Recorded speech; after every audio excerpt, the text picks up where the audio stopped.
Hello, friends. Welcome to Vogue Audiobooks. War of the Worlds by H.G.Wells. Book 2, Chapter 1. Underfoot. In the first book I have wandered so much from my own adventures to tell of the experiences of my brother, that all through the last two chapters I and the curate have been lurking in the empty house at Halliford, whither we fled to escape the black smoke. There I will resume. We stopped there all Sunday night and all the next day, the day of the panic. In a little island of daylight, cut off by the black smoke from the rest of the world, we could do nothing but wait, in aching inactivity during those 2 weary days. My mind was occupied by anxiety for my wife. I figured her at Leatherhead, terrified in danger, mourning me already as a dead man. I paced the rooms and cried aloud when I thought of how I was cut off from her, of all that might happen to her in my absence. My cousin, I knew, was brave enough for any emergency, but he was not the sort of man to realize danger quickly, to rise promptly. What was needed now was not bravery, but circumspection.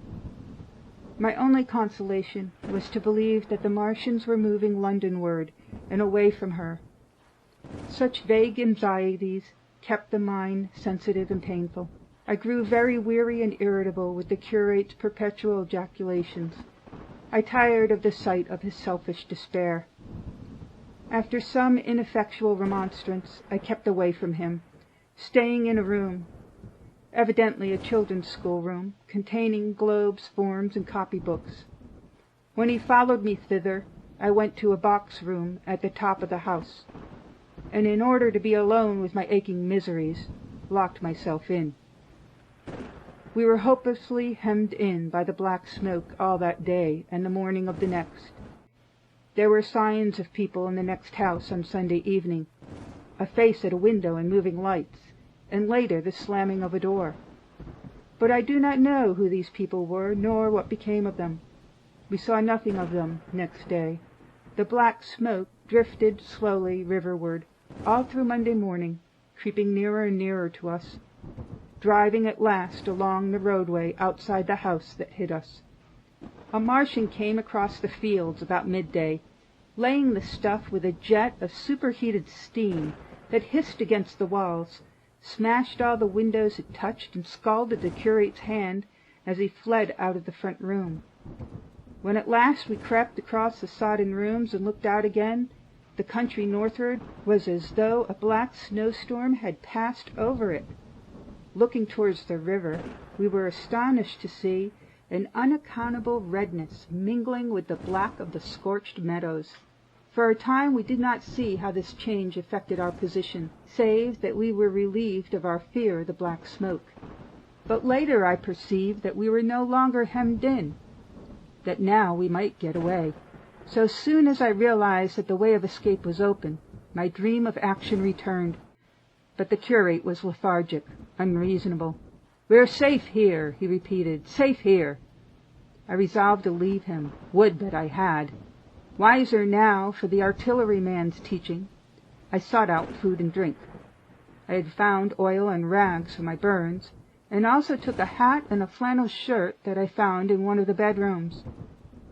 When it was clear to him that I meant to go alone, had reconciled myself to going alone, he suddenly roused himself to come, and all being quiet throughout the afternoon, we started about 5 o'clock, as I should judge, along the blackened road to Sunbury. In Sunbury and at intervals along the road were dead bodies lying in contorted attitudes, horses as well as men, overturned carts and luggage, all covered thickly with black dust. That pall of cindery powder made me think of what I had read of the destruction of Pompeii. We went through Bushy Park, with its deer going to and fro under the chestnuts, and some men and women hurrying in the distance towards Hampton, and so we came to Twickenham. These were the first people we saw.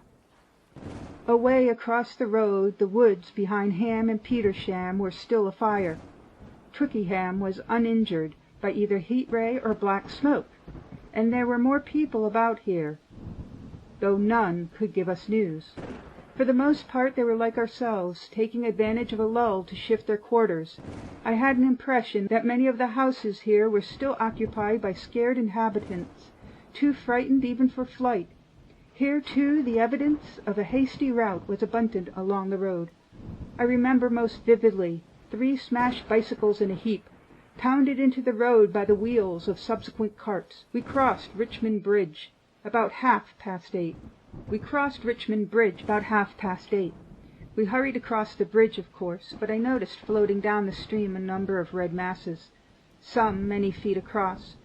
I did not know what these were. There was no time for scrutiny, and I put a more horrible interpretation on them than they deserved. Here again on the Surrey side were black dust that had once been smoke, and dead bodies, a heap near the approach to the station. But we had no glimpse of the Martians until we were some way toward Barnes. We saw in the blackened distance a group of 3 people, running down a side street, towards the river, but otherwise it seemed deserted. Up the hill, Richmond town was burning briskly. Outside the town of Richmond there was no trace of the black smoke. Then, suddenly, as we approached the queue, came a number of people running, and the upper works of a Martian fighting machine loomed in sight over the housetops not 100 yards away from us. We stood aghast at our danger, and had the Martian looked down we must immediately have perished. We were so terrified that we dared not go on, but turned aside and hid in a shed in a garden. There the curate crouched, weeping silently and refusing to stir again. But my fixed idea of reaching Leatherhead would not let me rest, and in the twilight I ventured out again. I went through a shrubbery and along a passage beside a big house standing in its own grounds, and so emerged upon the road towards Kew. The curate I left in the shed, but he came hurrying after me. That second start was the most foolhardy thing I ever did, for it was manifest the Martians were about us. No sooner had the curate overtaken me than we saw either the fighting machine we had seen before or another, far away across the meadows in the direction of Kew Lodge. 4 or 5 little black figures hurried before it, across the green-gray of the field, and in a moment it was evident this Martian pursued them. In 3 strides he was among them, and they ran radiating from his feet in all directions. He used no heat ray to destroy them, but picked them up one by one.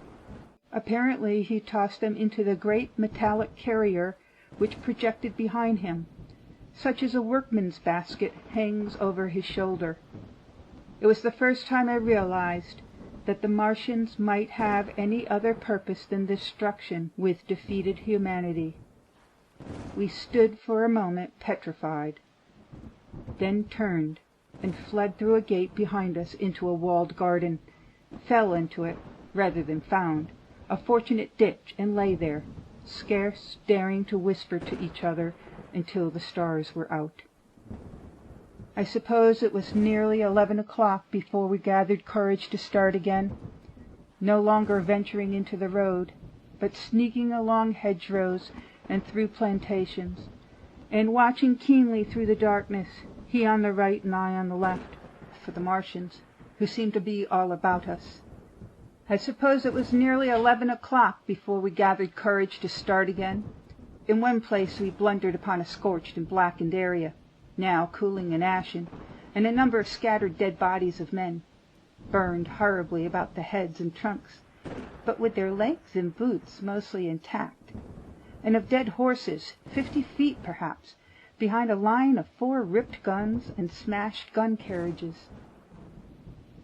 Sheen, it seemed, had escaped destruction, but the place was silent and deserted. Here we happened on no dead, though the night was too dark for us to see into the side roads of the place. In Sheen, my companion suddenly complained of faintness and thirst, and we decided to try one of the houses.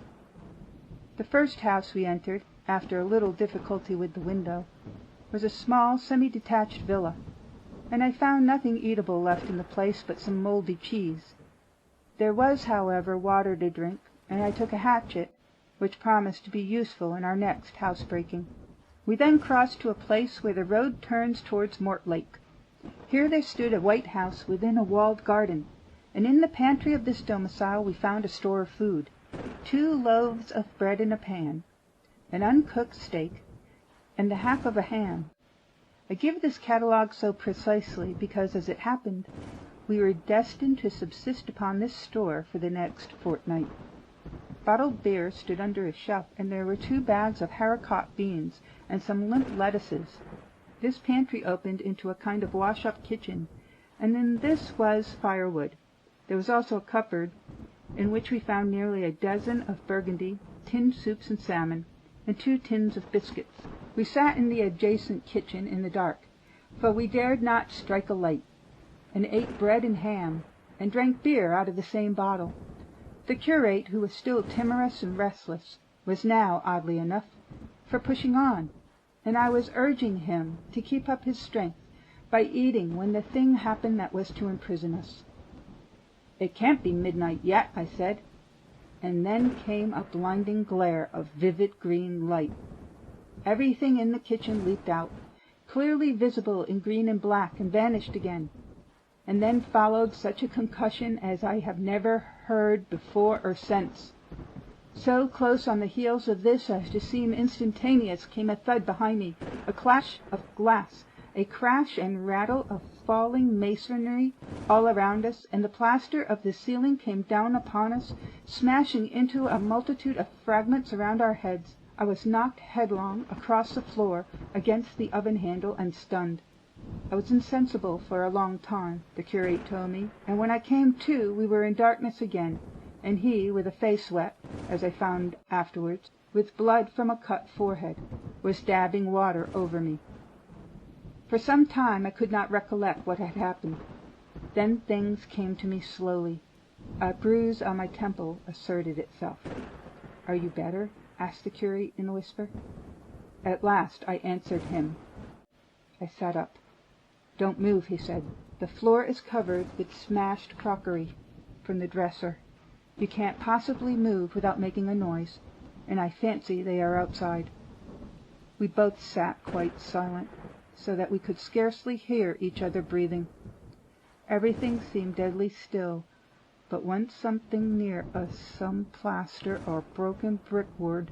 Everything seemed deadly still, but once something near us, some plaster or broken brickwork, slid down with a rumbling sound. Outside and very near there was an intermittent metallic rattle. "That!" said the curate, when presently it happened again. "Yes," I said, "but what is it?" "A Martian," said the curate. I listened again.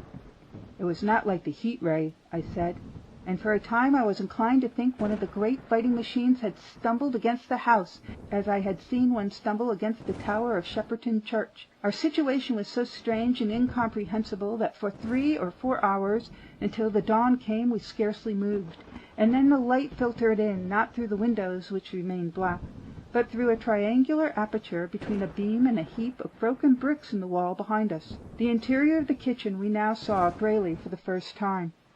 The window had been burst in by a mass of garden mould, which flowed over the table upon which we had been sitting and lay upon our feet. Outside, the soil was banked high against the house. At the top of the window frame we could see an uprooted drain-pipe. The floor was littered with smashed hardware. The end of the kitchen towards the house was broken into, and since the daylight shone in there, it was evident the greater part of the house had collapsed. Contrasting vividly with this ruin was the neat dresser, stained in the fashion pale green, and with a number of copper and tin vessels below it, the wall-paper imitating blue and white tiles, and a couple of colored supplements fluttering from the walls above the kitchen range. As the dawn grew clearer, we saw through the gap in the wall the body of a Martian, standing sentinel, I suppose, over the still glowing cylinder. At the sight of that we crawled as circumspectly as possible out of the twilight of the kitchen into the darkness of the scullery. Abruptly the right interpretation dawned upon my mind. "The 5th cylinder," I whispered, "the 5th shot from Mars has struck this house and buried us under the ruins." For a time the curate was silent, and then he whispered, "God have mercy upon us." I heard him presently whimpering to himself, Save for that sound we lay quite still in the scullery. I, for my part, scarce dared breathe, and sat with my eyes fixed on the faint light of the kitchen door. I could just see the curate's face, a dim oval shape, and his collar and cuffs. Outside there began a metallic hammering, then a violent hooting, and then again, after a quiet interval, a hissing, like the hissing of an engine. These noises, for the most part problematical, continued intermittently, and it seemed, if anything, to increase in number as time wore on. Presently a measured thudding, and a vibration that made everything about us quiver, and the vessels in the pantry ring and shift, began and continued. Once the light was eclipsed, and the ghostly kitchen doorway became absolutely dark. For many hours we must have crouched there, silent and shivering, until our tired attention failed. At last I found myself awake and very hungry. I'm inclined to believe we must have spent the greater portion of a day before that awakening. My hunger was at a stride so insistent that it moved me to action. I told the curate I was going to seek food, and felt my way towards the pantry. He made me no answer, but so soon as I began eating, the faint noise I made stirred him up, and I heard him crawling after me. End of Chapter 1. War of the Worlds, Book 2, Chapter 2. After eating, we crept back to the scullery, and there I must have dozed again, for when presently I looked round, I was alone. The thudding vibration continued with wearisome persistence. I whispered for the curate several times, and at last felt my way to the door of the kitchen. It was still daylight, and I perceived him across the room, lying against the triangular hole that looked out upon the Martians. His shoulders were hunched so that his head was hidden from me. I could hear a number of noises, almost like those in an engine shed, and the place rocked with that beating thud. Through the aperture in the wall, I could see the top of a tree touched with gold, and the warm blue of a tranquil evening sky. For a minute or so, I remained watching the curate, and then I advanced, crouching and stepping with extreme care amid the broken crockery that littered the floor. I touched the curate's leg, and he started so violently that a mass of plaster went sliding down outside and fell with a loud impact. I gripped his arm, fearing he might cry out, and for a long time we crouched motionless. Then I turned to see how much of our rampart remained. The detachment of the plaster had left a vertical slit open in the debris, and by raising myself cautiously across the beam, I was able to see out of this gap into what had been overnight a quiet suburban roadway. Vast, indeed, was the change we beheld. The fifth cylinder must have fallen right into the midst of the house we had first visited. The building had vanished, completely smashed, pulverized, and dispersed by the blow. The cylinder lay now far beneath the original foundations, deep in a hole already vastly larger than the pit I had looked into at walking. The earth all round it had splashed under the tremendous impact. Splashed is the only word, and lay in heaped piles that hid the masses of the adjacent houses. It had behaved exactly like mud under the violent blow of a hammer.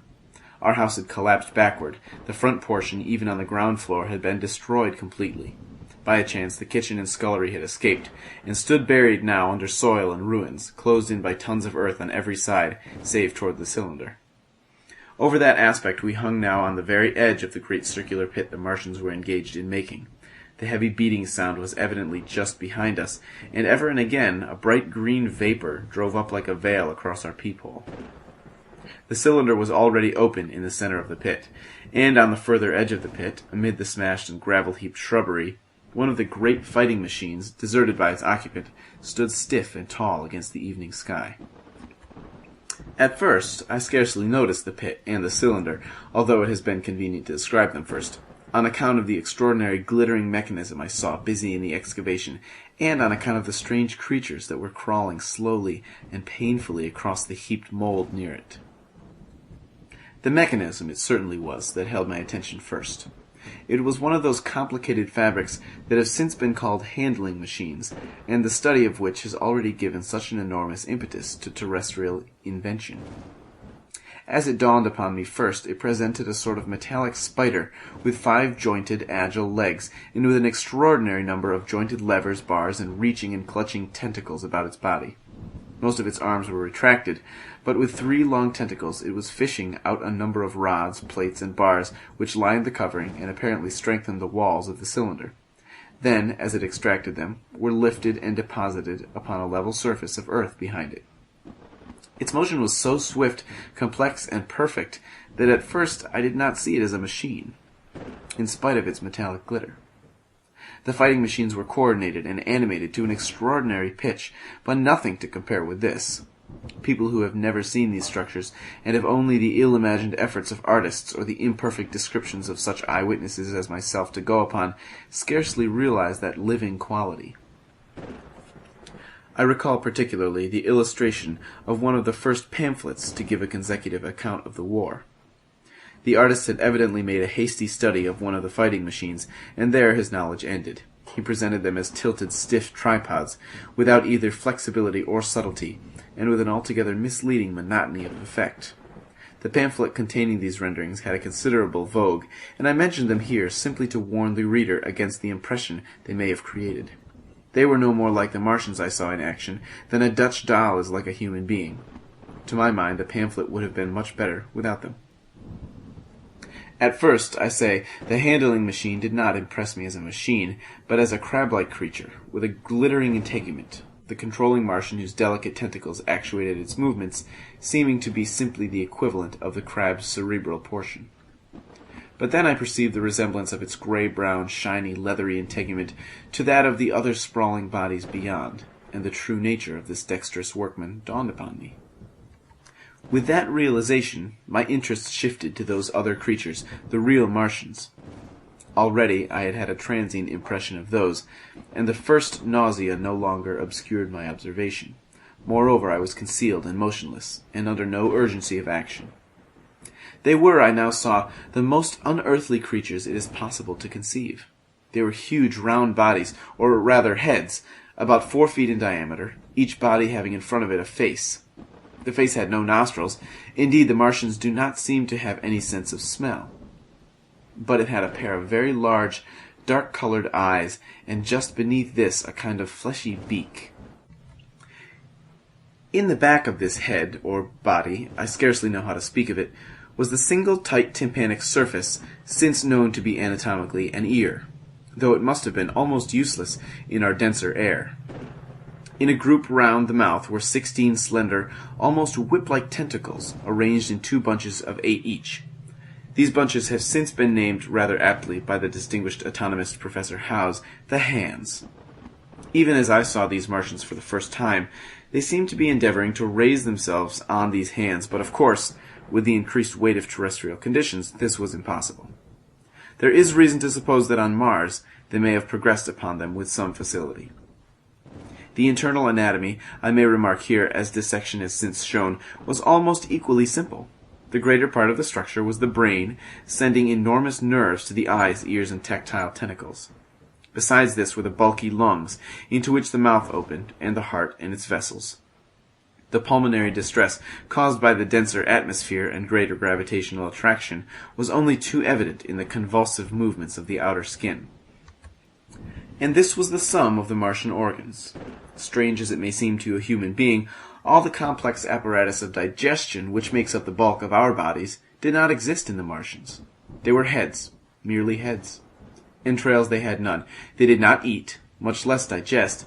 Instead, they took the fresh, living blood of other creatures and injected it into their own veins. I have myself seen this being done, as I shall mention in its place, but squeamish as I may seem, I cannot bring myself to describe what I could not endure, even to continue watching. Let it suffice to say, blood obtained from a still-living animal, in most cases from a human being, was run directly by means of a little pipette into the recipient canal. The bare idea of this is no doubt horribly repulsive to us, but at the same time I think we should remember how repulsive our carnivorous habits would seem to an intelligent rabbit. The physiological advantages of the practice of injection are undeniable, if one thinks of the tremendous waste of human time and energy occasioned by eating in the digestive process. Our bodies are half made up of glands and tubes and organs, occupied in turning heterogeneous food into blood. The digestive processes and their reaction upon the nervous system sap our strength and color our minds. Men go happy or miserable, as they have healthy or unhealthy livers, or sound gastric glands. But the Martians were lifted above all these organic fluctuations of mood and emotion. Their undeniable preference for men as their source of nourishment is partly explained by the nature of the remains of the victims they had brought with them as provisions from Mars. These creatures, to judge from the shriveled remains that have fallen into human hands, were bipeds with flimsy, siliceous skeletons, almost like those of the siliceous sponges, and feeble musculature, standing about 6 feet high and having round, erect heads and large eyes in flinty sockets. 2 or 3 of these seemed to have been brought in each cylinder, and all were killed before Earth was reached. It was just as well for them, for the mere attempt to stand upright upon our planet would have broken every bone in their bodies. And while I am engaged in this description, I may add in this place certain further details which, although they were not all evident to us at the time, will enable the reader who is unacquainted with them to form a clearer picture of these offensive creatures. In 3 other points, their physiology differed strangely from ours. Their organisms did not sleep, any more than the heart of man sleeps. Since they had no extensive muscular mechanism to recuperate, that periodical extinction was unknown to them. They had little or no sense of fatigue, it would seem. On Earth they could never have moved without effort, yet even to the last they kept in action. In 24 hours they did 24 hours of work, as even on Earth is perhaps the case with the ants. In the next place, wonderful as it seems in a sexual world, the Martians were absolutely without sex, and therefore without any of the tumultuous emotions that arise from that difference among men. A young Martian, there can now be no dispute, was really born upon Earth during the war, and it was found attached to its parent, partially budded off, just as young lily bulbs bud off, or like the young animals in the freshwater polyp. In man, in all the higher terrestrial animals, such a method of increase has disappeared. But even on this Earth it was certainly the primitive method. Among the lower animals, even up to those first cousins of the vertebrate animals, the tunicates, the 2 processes occur side by side, but finally the sexual method superseded its competitor altogether. On Mars, however, just the reverse has apparently been the case. It is worthy of remark that a certain speculative writer of quasi-scientific repute, writing long before the Martian invasion, did forecast for man a final structure not unlike the actual Martian condition. His prophecy, I remember, appeared in November or December 1893 in a long-defunct publication, the Pall Mall Budget, and I recall a caricature of it in a pre-Martian periodical called Punch. He pointed out, writing in a foolish, facetious tone, that the perfection of mechanical appliances must ultimately supersede limbs, the perfection of chemical devices, digestion, that such organs as hair, external nose, teeth, ears, and chin were no longer essential parts of the human being, and that the tendency of natural selection would lie in the direction of their steady diminution through the coming ages.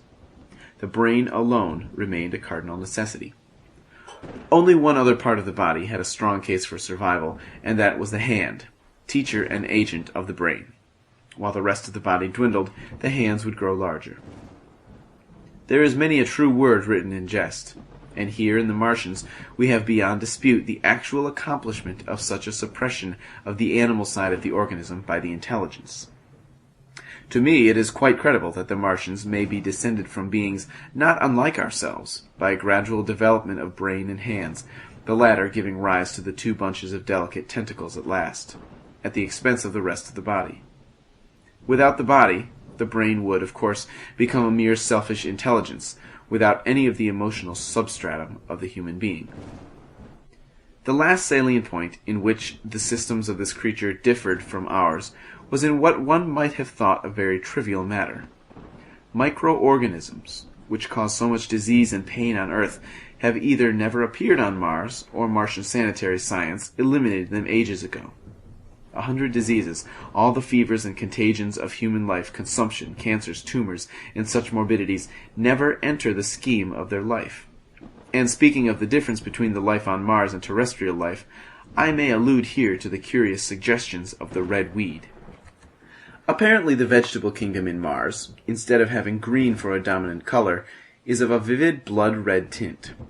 At any rate, the seeds which the Martians, intentionally or accidentally, brought with them gave rise, in all cases, to red-colored growths. Only that known popularly as the redweed, however, gained any footing in competition with the terrestrial forms. The red creeper was quite a transitory growth, and few people have seen it growing.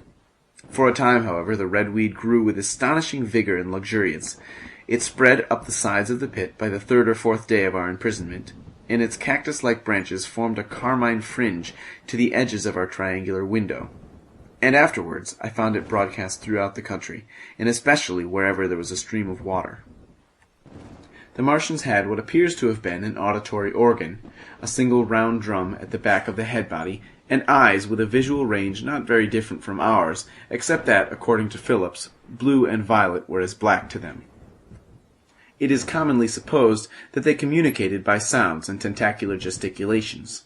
This is asserted, for instance, in the able but hastily compiled pamphlet, written evidently by someone not an eyewitness of the Martian actions, to which I have already alluded, and which, so far, has been the chief source of information concerning them. Now, no surviving human being saw so much of the Martians in action as I did.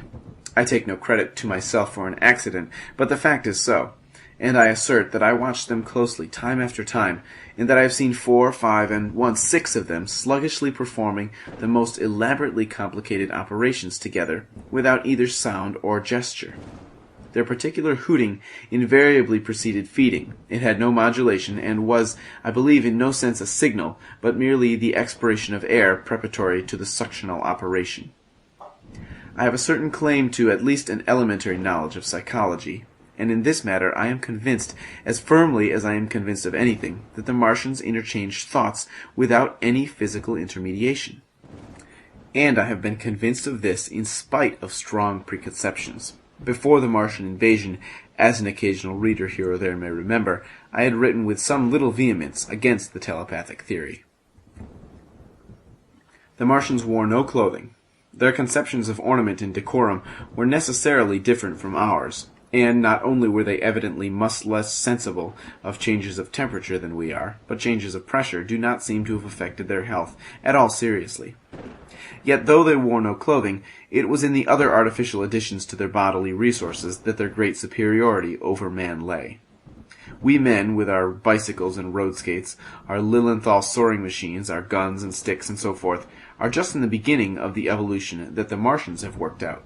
They have become practically mere brains, wearing different bodies according to their needs, just as men wear suits of clothes and take a bicycle in a hurry or an umbrella in the wet. And of their appliances, perhaps nothing is more wonderful to a man than the curious fact that what is the dominant feature of almost all human devices in mechanism is absent. The wheel is absent. Among all the things they brought to Earth, there is no trace or suggestion of their use of wheels. One would have at least expected it in locomotion, and in this connection it is curious to remark that even on this earth nature has never hit upon the wheel, or has preferred other expedients to its development. And not only did the Martians either not know of, which is incredible, or abstain from the wheel, but in their apparatus singularly little use is made of the fixed pivot, or relatively fixed pivot, with circular motions thereabout confined to one plane. Almost all the joints of the machinery present a complicated system of sliding parts, moving over small but beautifully curved friction bearings. And while upon this matter of detail, it is remarkable that the long leverages of their machines are in most cases actuated by a sort of sham musculature of discs in an elastic sheath. These discs become polarized and drawn closely and powerfully together when traversed by a current of electricity. In this way, the curious parallelism to animal motions, which was so striking and disturbing to the human beholder, was attained. Such quasi-muscles abounded in the crab-like handling machine, which on my first peeping out of the slit I watched unpacking the cylinder. It seemed infinitely more alive than the actual Martians lying beyond it in the sunset light, panting, stirring ineffectual tentacles, and moving feebly after their vast journey across space. While I was still watching their sluggish motions in the sunlight, and noting each strange detail of their form, the curate reminded me of his presence by pulling violently at my arm. I turned to a scowling face and silent, eloquent lips. He wanted the slit, which permitted only one of us to peep through, and so I had to forego watching them for a time while he enjoyed that privilege.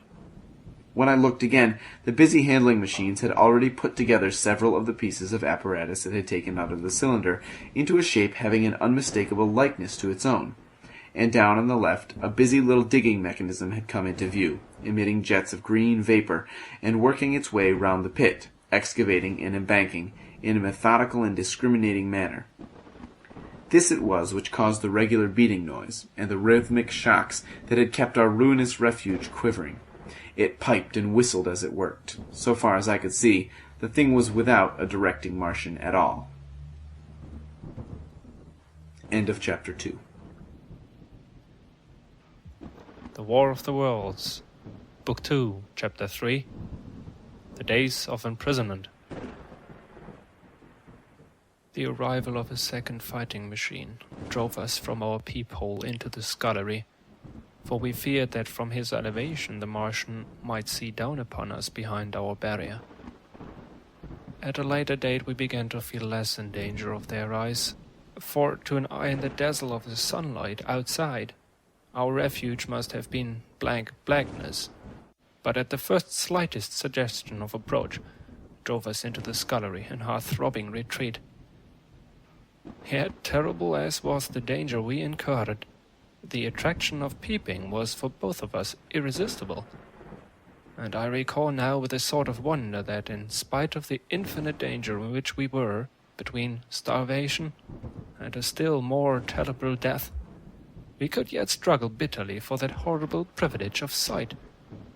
We would race across the kitchen in a grotesque way between eagerness and the dread of making a noise, and strike each other and thrust and kick within a few inches of exposure.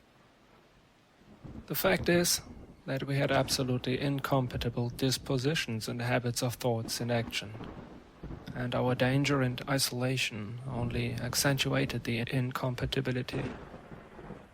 At Halliford, I had already come to hate the curate's trick of helpless exclamation, his stupid rigidity of mind, his endless muttering monologue, vitiated every effort I made to think out a line of action, and drove me at times, thus pent up and intensified, almost to the verge of craziness.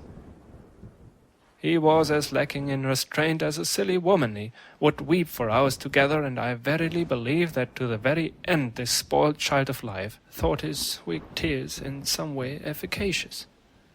And I would sit in the darkness, unable to keep my mind off him by reason of his importunities. He ate more than I did, and it was in vain I pointed out that our only chance of life was to stop in the house until the Martians had done with their pit, that in that long patience a time might presently come when we should need food. He ate and drank impulsively in heavy meals at long intervals. He slept little. As the days wore on, his utter carelessness of any consideration so intensified our distress and danger that I had, much as I loathed doing it, to resort to threats, and at last to blows. That brought him to reason for a time, but he was one of those weak creatures, void of pride, timorous, anemic, hateful sows, full of shifty cunning, who face neither God nor man, who face not even themselves. It is disagreeable for me to recall and write these things, but I set them down that my story may lack nothing.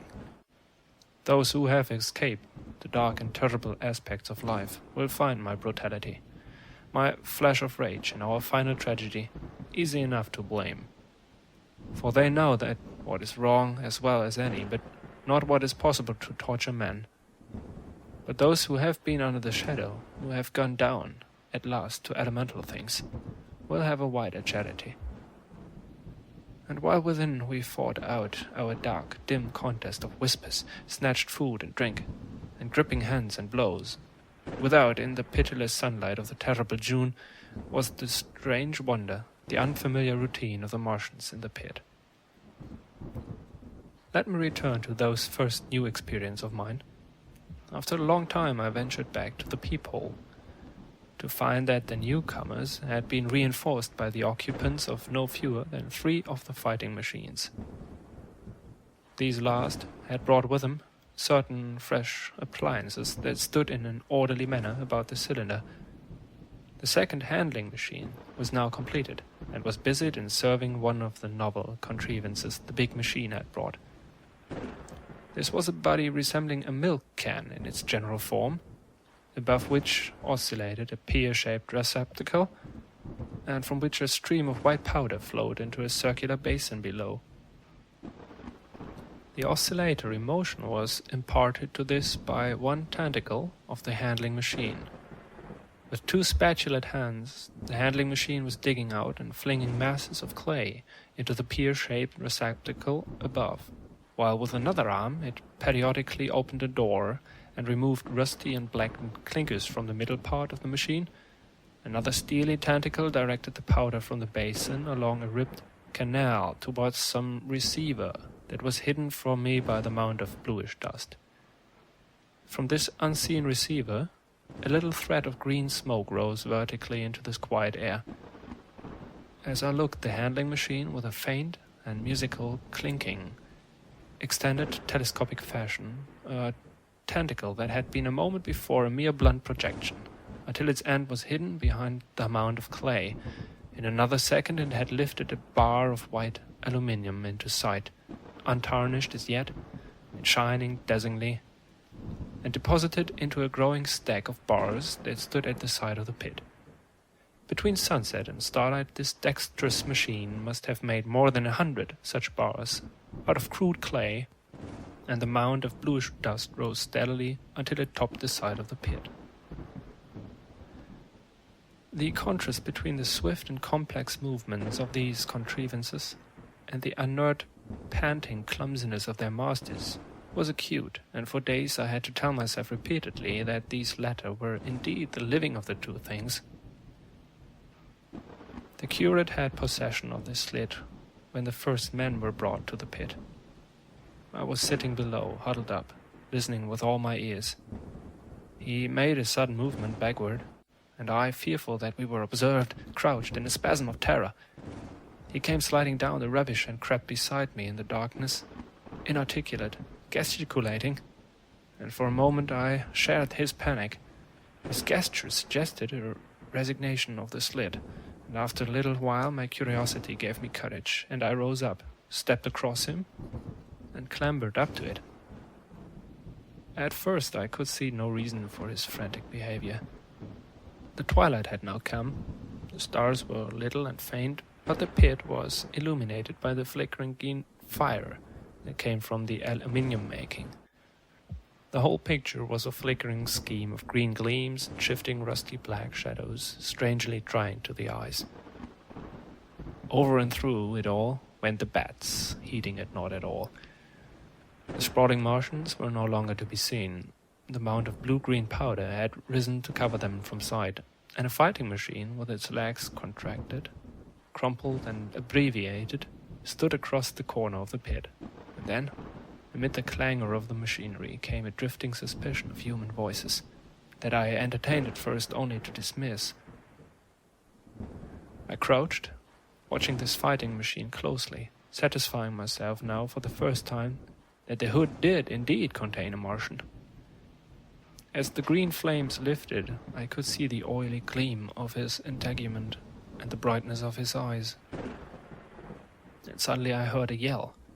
I saw a long tentacle reaching over the shoulder of the machine to the little cage that hunched upon its back.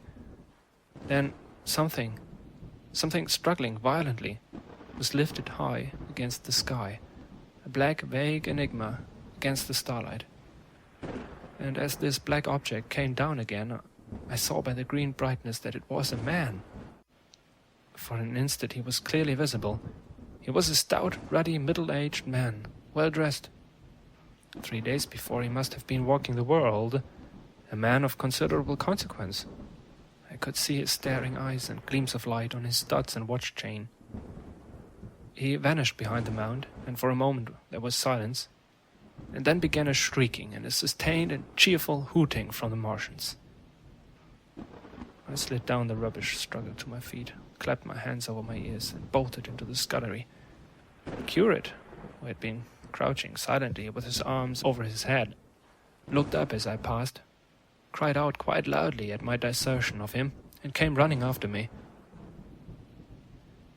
That night, as we lurked in the scullery, balanced between our horror and the terrible fascination this peeping had, although I felt an urgent need of action, I tried in vain to conceive some plan of escape.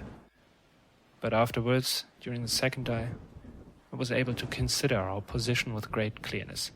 The curate, I found, was quite incapable of discussion. This new and culminating atrocity had robbed him of all vestiges of reason or forethought.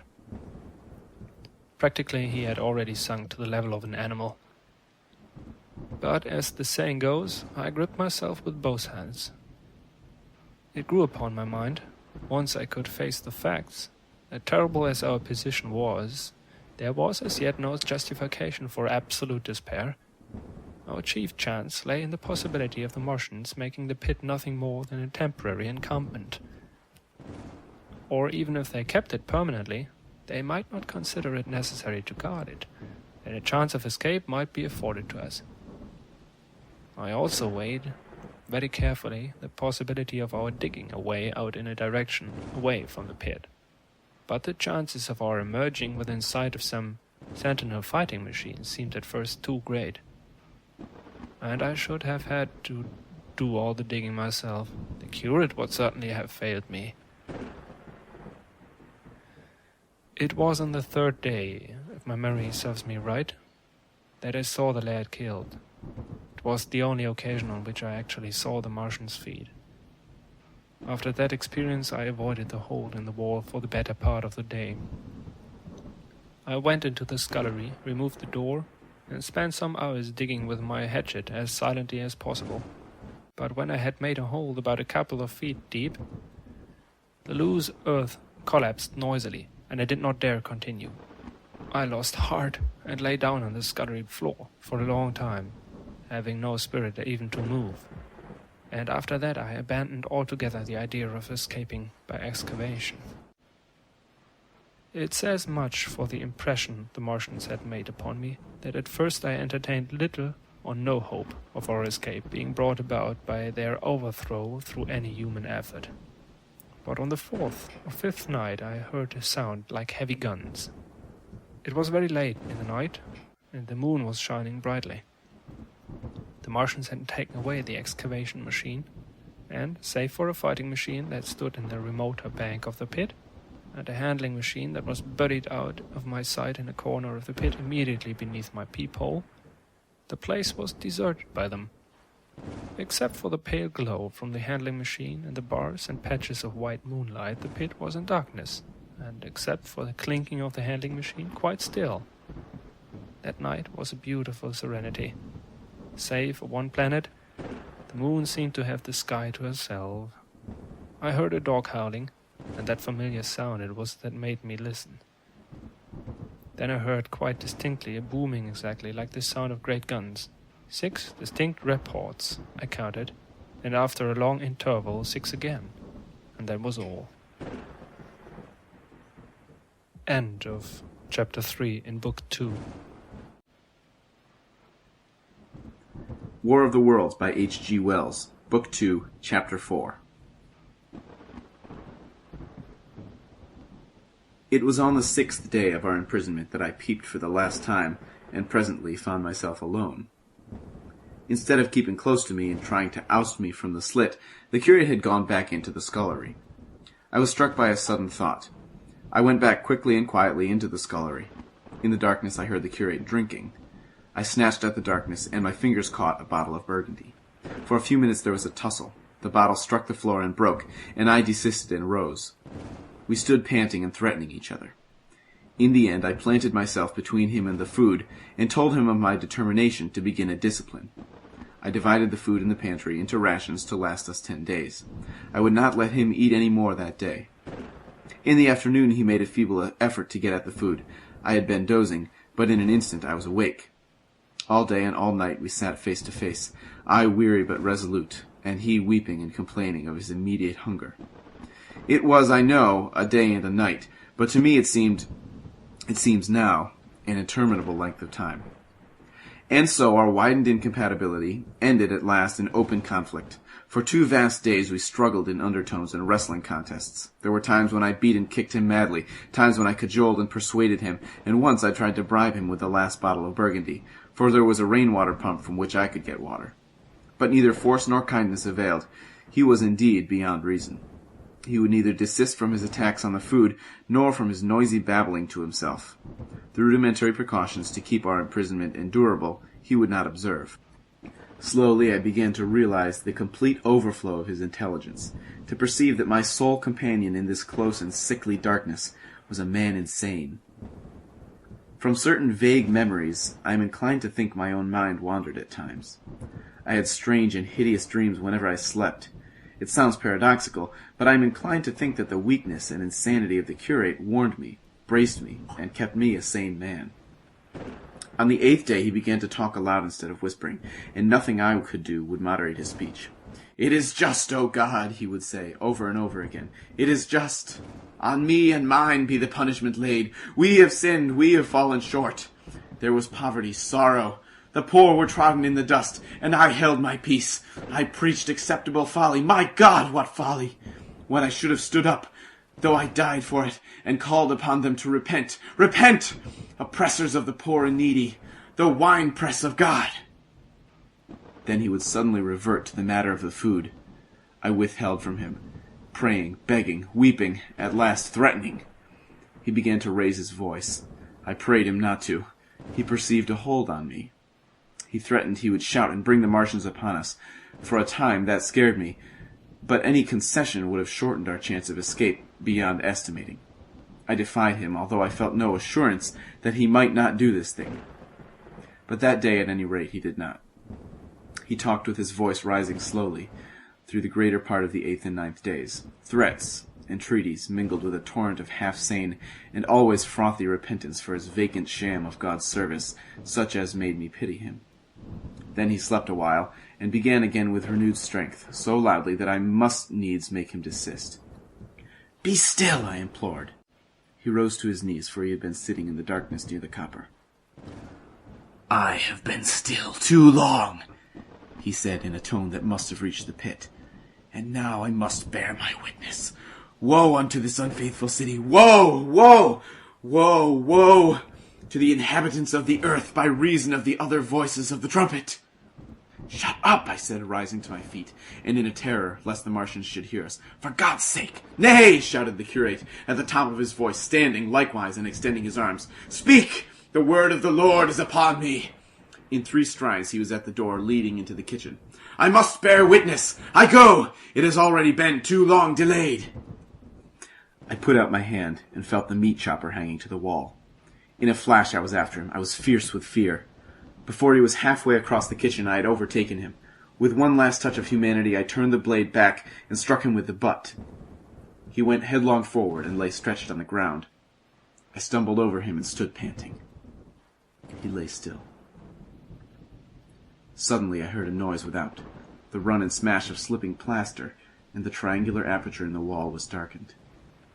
I looked up and saw the lower surface of a handling machine coming slowly across the hole. One of its gripping limbs curled among the debris. Another limb appeared, feeling its way over the fallen beams. I stood petrified, staring.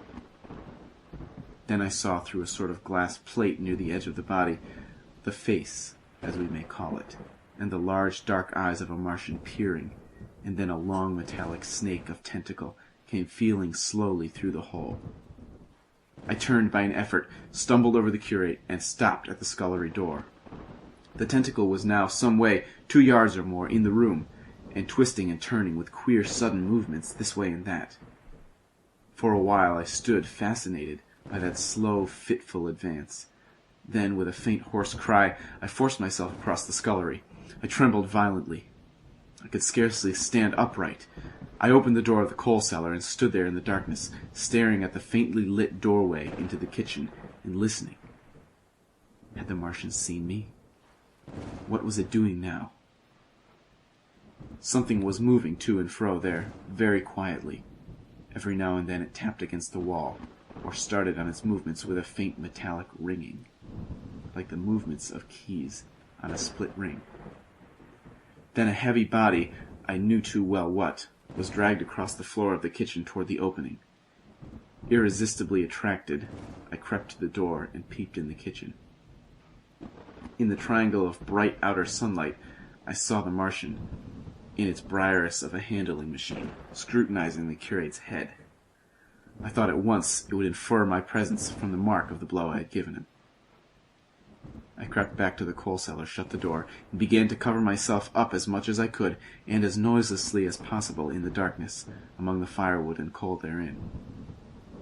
Every now and then I paused rigid, to hear if the Martian had thrust his tentacle through the opening again. Then the faint metallic jingle returned.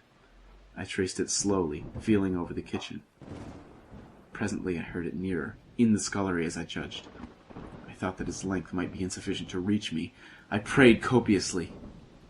It passed, scraping faintly across the cellar door. An age of almost intolerable suspense intervened. Then I heard it fumbling at the latch. It had found the door. The Martians understood doors. It worried at the catch for a minute, perhaps, and then the door opened. In the darkness I could just see the thing, like an elephant's trunk more than anything else, waving toward me and touching and examining the wall, coals, wood, and ceiling. It was like a black worm swaying its blind head to and fro. Once even, it touched the heel of my boot. I was on the verge of screaming. I bit my hand. For a time the tentacle was silent. I could have fancied it had been withdrawn. Presently, with an abrupt click, it gripped something. I thought it had me, and seemed to go out of the cellar again. For a minute I was not sure. Apparently it had taken a lump of coal to examine. I seized the opportunity of slightly shifting my position, which had become cramped, and then listened. I whispered passionate prayers for safety. Then I heard the slow, deliberate sound creeping toward me again. Slowly, slowly it drew near, scratching against the walls and tapping the furniture. While I was still doubtful, it rapped smartly against the cellar door and closed it. I heard it go into the pantry, and the biscuit tins rattled and a bottle smashed, and then came a heavy bump against the cellar door, then silence that passed into an infinity of suspense. Had it gone? At last I decided that it had. It came into the scullery no more, but I lay all the 10th day in the close darkness, buried among coals and firewood, not daring even to crawl out for a drink, for which I craved. It was the 11th day before I ventured so far for my security.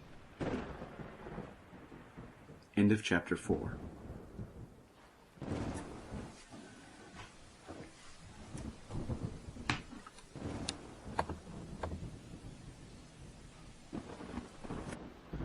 War of the Worlds by H.G.Wells.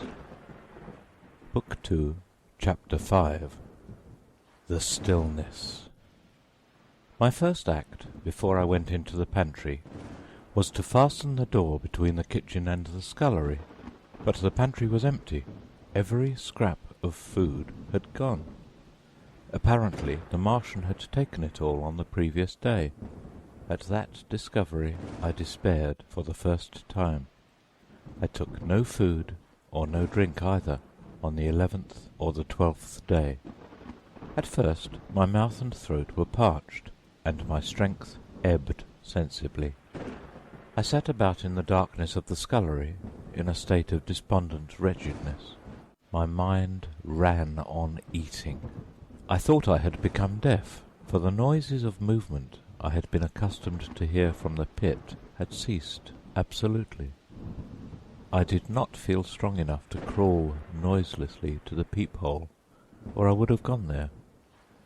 On the 12th day my throat was so painful that, taking the chance of alarming the Martians, I attacked the creaking rain-water pump that stood by the sink, and got a couple of glassfuls of blackened and tainted rain-water. I was greatly refreshed by this, and emboldened by the fact that no inquiring tentacle followed the noise of my pumping. During these days, in a rambling, inconclusive way, I thought much of the curate and of the manner of his death. On the 13th day I drank some more water, and dozed, and thought disjointedly of eating, and of vague, impossible plans of escape. Whenever I dozed I dreamt of horrible phantasms, of the death of the curate, or of sumptuous dinners. But asleep or awake I felt a keen pain that urged me to drink again and again. The light that came into the scullery was no longer grey, but red. To my disordered imagination it seemed the colour of blood. On the 14th day I went into the kitchen, and I was surprised to find that the fronds of the red weed had grown right across the hole in the wall, turning the half-light of the place into a crimson-coloured obscurity. It was early on the 15th day that I heard a curious, familiar sequence of sounds in the kitchen, and, listening, identified it as the snuffing and scratching of a dog. Going into the kitchen, I saw a dog's nose peering in through a break among the ruddy fronds. This greatly surprised me. At the scent of me, he barked shortly. I thought if I could induce him to come into the place quietly, I should be able, perhaps, to kill and eat him, and in any case it would be advisable to kill him, lest his actions attracted the attention of the Martians.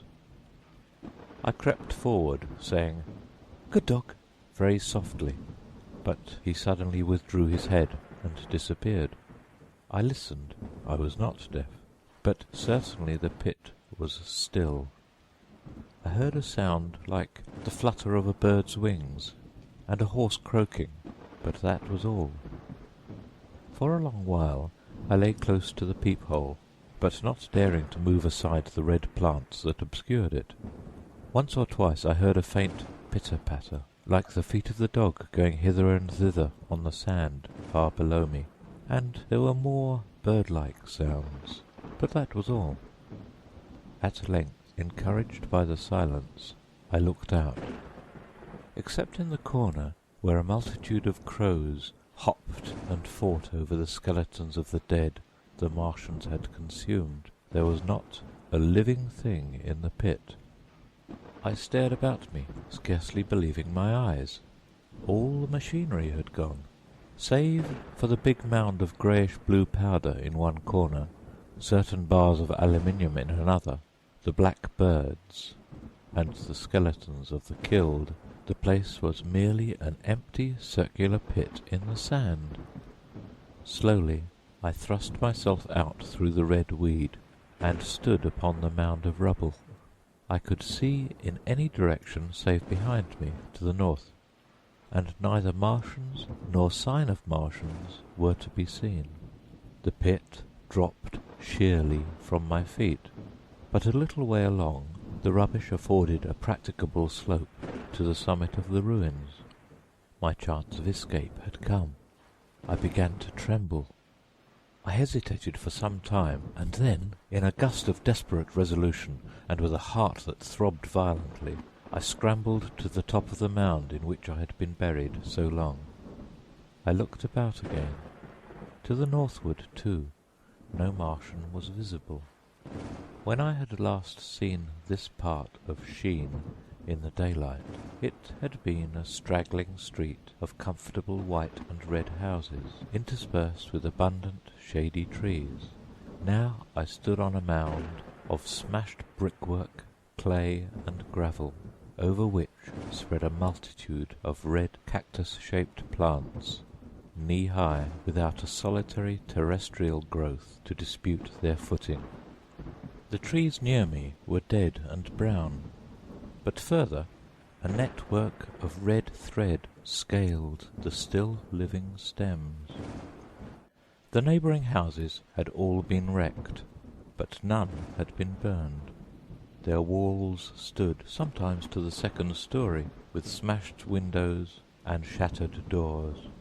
The red weed grew tumultuously in their roofless rooms. Below me was the great pit, with the crows struggling for its refuse. A number of other birds hopped about among the ruins. Far away I saw a gaunt cat slink crouchingly along a wall, but traces of men there were none. The day seemed, by contrast with my recent confinement, dazzlingly bright. The sky a glowing blue. A gentle breeze kept the red weed that covered every scrap of unoccupied ground gently swaying, and oh, the sweetness of the air. End of Book 2, Chapter 5. War of the Worlds by H.G.Wells. Chapter 6. The Work of 15 Days.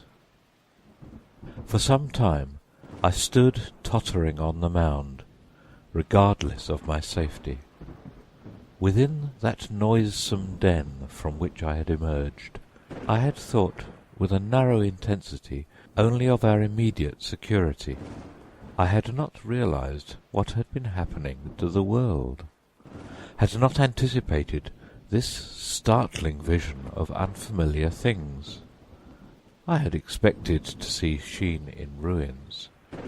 I found about me the landscape weird and lurid of another planet. For that moment I touched an emotion beyond the common range of men, yet one that the poor brutes we dominate know only too well. I felt as a rabbit might feel, returning to his burrow and suddenly confronted by the work of a dozen busy navvies digging the foundations of a house. I felt the first inkling of a thing that presently grew quite clear in my mind, that oppressed me for many days, a sense of dethronement, a persuasion that I was no longer a master, but an animal among the animals, under the Martian heel. With us it would be as with them, to lurk and watch, to run and hide. The fear and empire of man had passed away. But so soon as this strangeness had been realized, it passed, and my dominant motive became the hunger of my long and dismal fast. In the direction away from the pit, I saw, beyond a red-covered wall, a patch of garden ground unburied. This gave me a hint, and I went knee-deep, and sometimes neck-deep, in the red weed. The density of the weed gave me a reassuring sense of hiding. The wall was some 6 feet high, and when I attempted to clamber it, I found I could not lift my feet to the crest. So I went along by the side of it, and came to a corner and a rockwork that enabled me to get to the top and tumble into the garden I coveted. Here I found some young onions, a couple of gladiolus bulbs, and a quantity of immature carrots, all of which I secured, and, scrambling over a ruined wall, went on my way through scarlet and crimson trees towards Q. It was like walking through an avenue of gigantic blood drops, possessed with two ideas: to get more food, and to limp as soon and as far as my strength permitted out of this accursed, unearthly region of the pit. Some way farther, in a grassy place, was a group of mushrooms, which also I devoured, and then I came upon a brown sheet of flowing shallow water where meadows used to be. These fragments of nourishment served only to whet my hunger. At first I was surprised at this flood in a hot, dry summer, but afterwards I discovered that it was caused by the tropical exuberance of the red weed. Directly this extraordinary growth encountered water, it straightway became gigantic and of unparalleled fecundity. Its seeds were simply poured down into the water of the Wey and Thames, and its swiftly growing and titanic water fronts speedily choked both those rivers. At Putney, as I afterwards saw, the bridge was almost lost in a tangle of this weed, and at Richmond, too, the Thames water poured in a broad and shallow stream across the meadows of Hampton and Twickenham. As the water spread, the weed followed them, until the ruined villas of the Thames Valley were for a time lost in this red swamp, whose margin I explored, and much of the desolation the Martians had caused was concealed. In the end, the red weed succumbed almost as quickly as it had spread. A cankering disease, due, it is believed, to the action of certain bacteria, presently seized upon it. Now, by the action of natural selection, all terrestrial plants have acquired a resisting power against bacterial diseases. They never succumb without a severe struggle, but the red weed rotted like a thing already dead. The fronds became bleached, and then shriveled and brittle. They broke off at the least touch, and the waters that had stimulated their early growth carried their last vestiges out to sea. My first act on coming to this water was, of course, to slake my thirst. I drank a great deal of it, and, moved by an impulse, gnawed some fronds of red weed, but they were watery and had a sickly, metallic taste. I found the water was sufficiently shallow for me to wade securely, although the red weed impeded my feet a little. But the flood evidently got deeper towards the river, and I turned back to Mortlake. I managed to make out the road by means of occasional ruins of its villas and fences and lamps, and so presently I got out of this spate and made my way to the hill going up towards Roehampton, and came out on Putney Common. Here the scene changed from the strange and unfamiliar to the wreckage of the familiar. Patches of ground exhibited the devastation of a cyclone, and in a few score yards I would come upon perfectly undisturbed spaces, houses with their blinds trimly drawn and doors closed, as if they had been left for a day by the owners, or as if their inhabitants slept within. The red weed was less abundant. The tall trees along the lane were free from the red creeper. I hunted for food among the trees, finding nothing, and I also raided a couple of silent houses, but they had already been broken into and ransacked. I rested for the remainder of the daylight in a shrubbery, being, in my enfeebled condition, too fatigued to push on. All this time I saw no human beings and no signs of the Martians. I encountered a couple of hungry-looking dogs, but both hurried circuitously away from the advances I made them. Near Roehampton I had seen 2 human skeletons, not bodies but skeletons, picked clean, and in the wood by me I found the crushed and scattered bones of several cats and rabbits, and the skull of a sheep. But though I gnawed parts of these in my mouth, there was nothing to be got from them. After sunset I struggled on along the road toward Putney, where I think the heat ray must have been used for some reason. And in the garden beyond Roehampton I got a quantity of immature potatoes, sufficient to stay my hunger. From this garden one looked down upon Putney and the river. The aspect of the place in the dusk was singularly desolate. Blackened trees, blackened, desolate ruins, and down the hill the sheets of the flooded river, red-tinged with the weed. And over all, silence.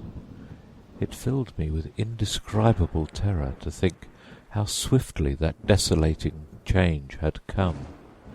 For a time I believed that mankind had been swept out of existence, and that I stood there alone, the last man left alive.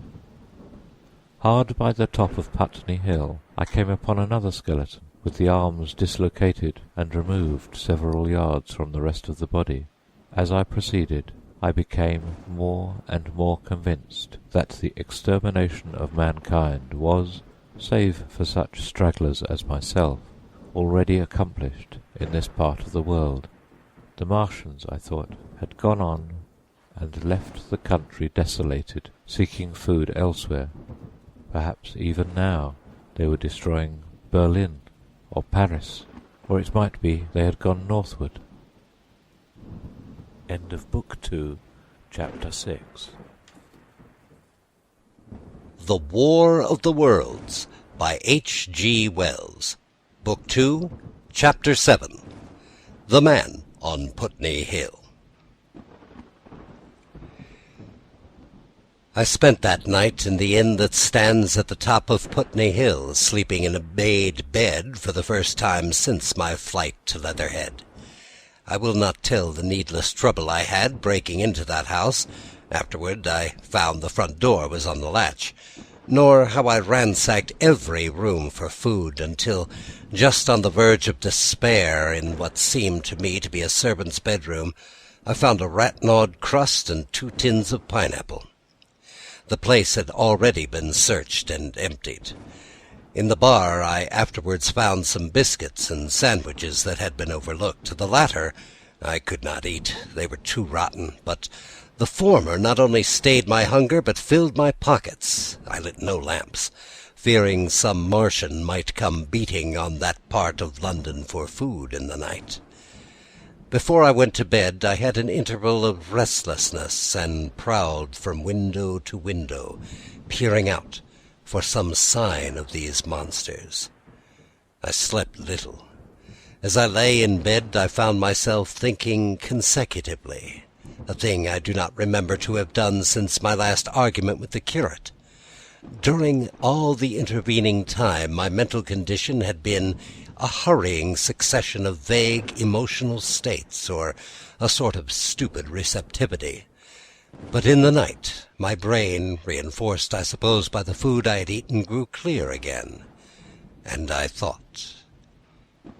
3 things struggled for possession of my mind: the killing of the curate, the whereabouts of the Martians, and the possible fate of my wife. The former gave me no sensation of horror or remorse to recall. I saw it simply as a thing done, a memory infinitely disagreeable, but quite without the quality of remorse. I saw myself then, as I see myself now, driven step by step toward that hasty blow, the creature of a sequence of accidents leading inevitably to that. I felt no condemnation, yet the memory, static, unprogressive, haunted me. In the silence of the night, with that sense of nearness of God that sometimes comes into the stillness and the darkness, I stood my trial, my only trial, for that moment of wrath and fear. I retraced every step of our conversation, from the moment when I had found him crouching beside me, heedless of my thirst, and pointing to the fire and smoke that streamed up from the ruins of Weybridge. We had been incapable of cooperation. Grim chance had taken no heed of that. Had I foreseen, I should have left him at Halliford, but I did not foresee. And crime is easy to foresee and do. And I set this down as I have set all this story down as it was. There were no witnesses. All these things I might have concealed, but I set it down, and the reader must form his judgment as he will. And when, by an effort, I had set aside the picture of a prostrate body, I faced the problem of the Martians and the fate of my wife. For the former I had no data. I could imagine 100 things, and so, unhappily, I could for the latter. And suddenly that night became terrible. I found myself sitting up in bed, staring at the dark. I found myself praying that the heat ray might have suddenly and painlessly struck her out of being. Since the night of my return from Leatherhead I had not prayed. I had uttered prayers, fetish prayers, had prayed as heathens mutter charms when I was in extremity, but now I prayed indeed, pleading steadfastly and sanely, face to face with the darkness of God. Strange night, strangest in this, that so soon as dawn had come, I, who had talked with God, crept out of the house like a rat, leaving its hiding place, a creature scarcely larger, an inferior animal, a thing that for any passing whim of our masters might be hunted or killed. Perhaps they also prayed confidently to God. Surely, if we have learned nothing else, this war has taught us pity.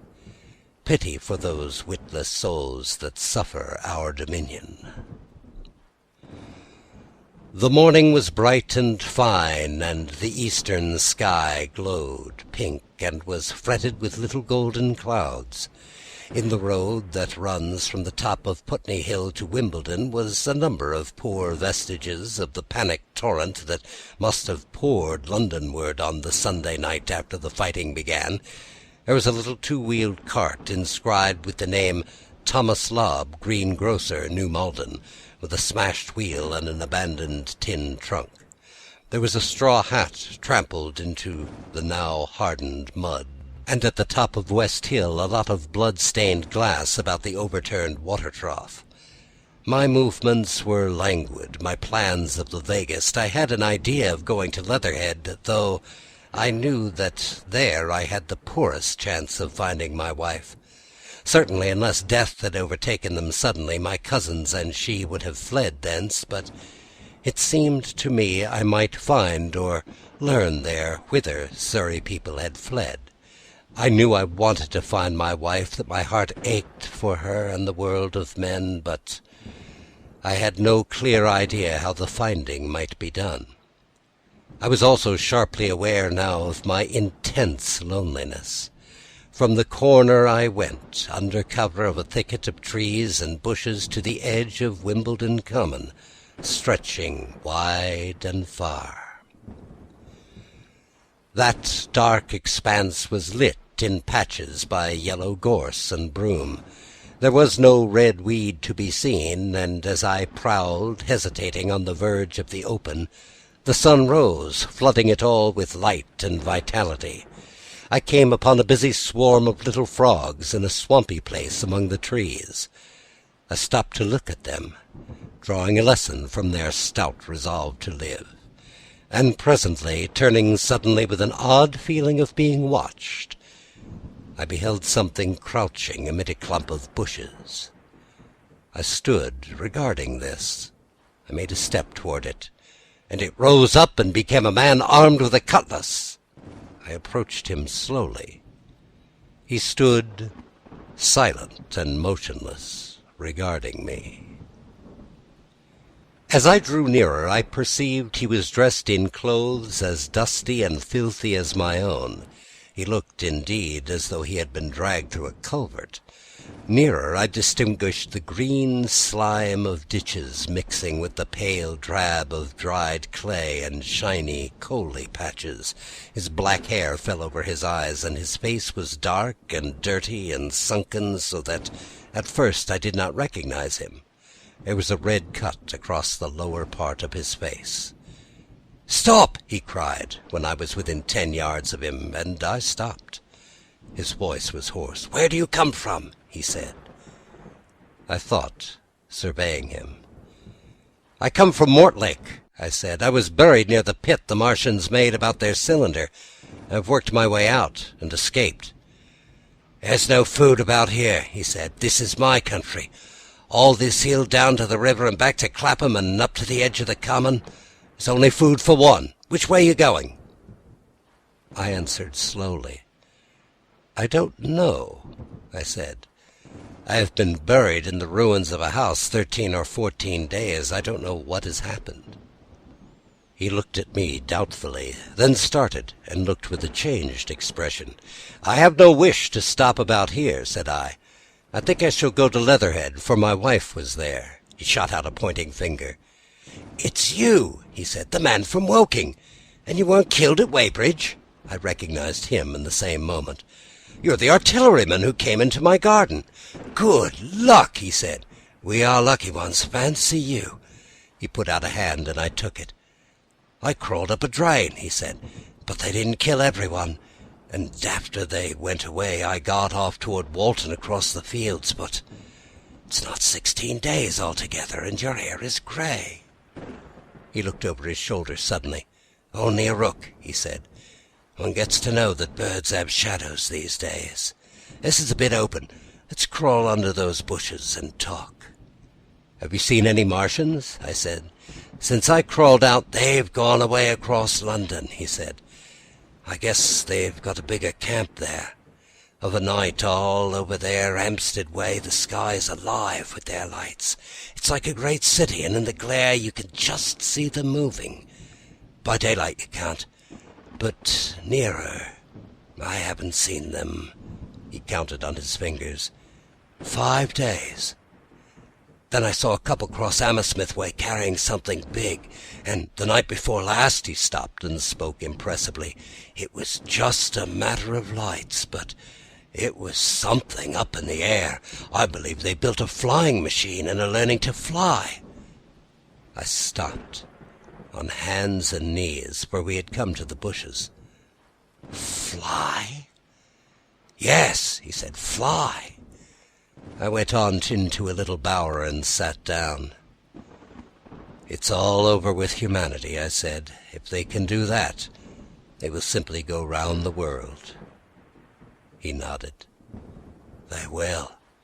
But it will relieve things over here a bit, and besides," he looked at me, "aren't you satisfied it is up with humanity?" "I am. We're down. We're beat."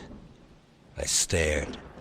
Strange as it may seem, I had not arrived at this fact, a fact perfectly obvious so soon as he spoke. I had still held a vague hope. Rather, I had kept a lifelong habit of mind. He repeated his words, "We're beat." They carried absolute conviction. "It's all over," he said. "They've lost one. Just one. And they've made their footing good and crippled the greatest power in the world.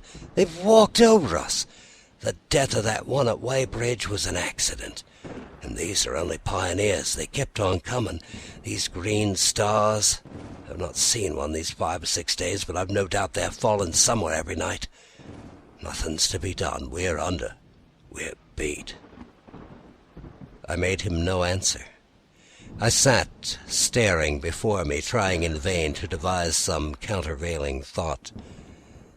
"This isn't a war," said the artilleryman. "It was never a war, any more than there's war between man and ants." Suddenly I recalled that night in the observatory. After the 10th shot, they fired no more, at least until the first cylinder came. "How do you know?" said the artilleryman.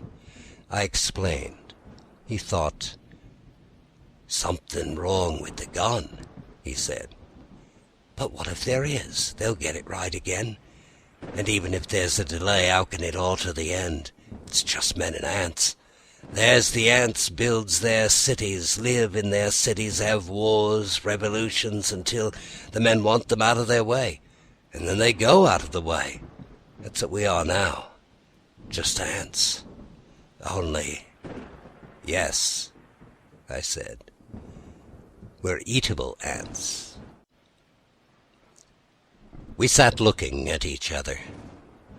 "And what will they do with us?" I said. "That's what I've been thinking," he said. "That's why I've been thinking. After Weybridge, I went south, thinking. I saw what was up.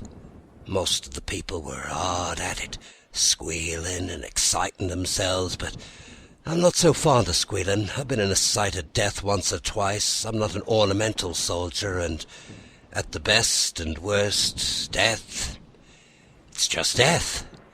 And it's the man who keeps on thinking comes through. I saw everyone tracking way south. Says I, food won't last this way, and I turned right back. I went for the Martians like a sparrow goes for man, all round." He waved a hand to the horizon. "They're starving in heaps, bolting, treading on one another." He saw my face and halted awkwardly. "No doubt lots had money had gone away to France," he said. He seemed to hesitate whether to apologize, met my eyes, and went on. "There's food all about here.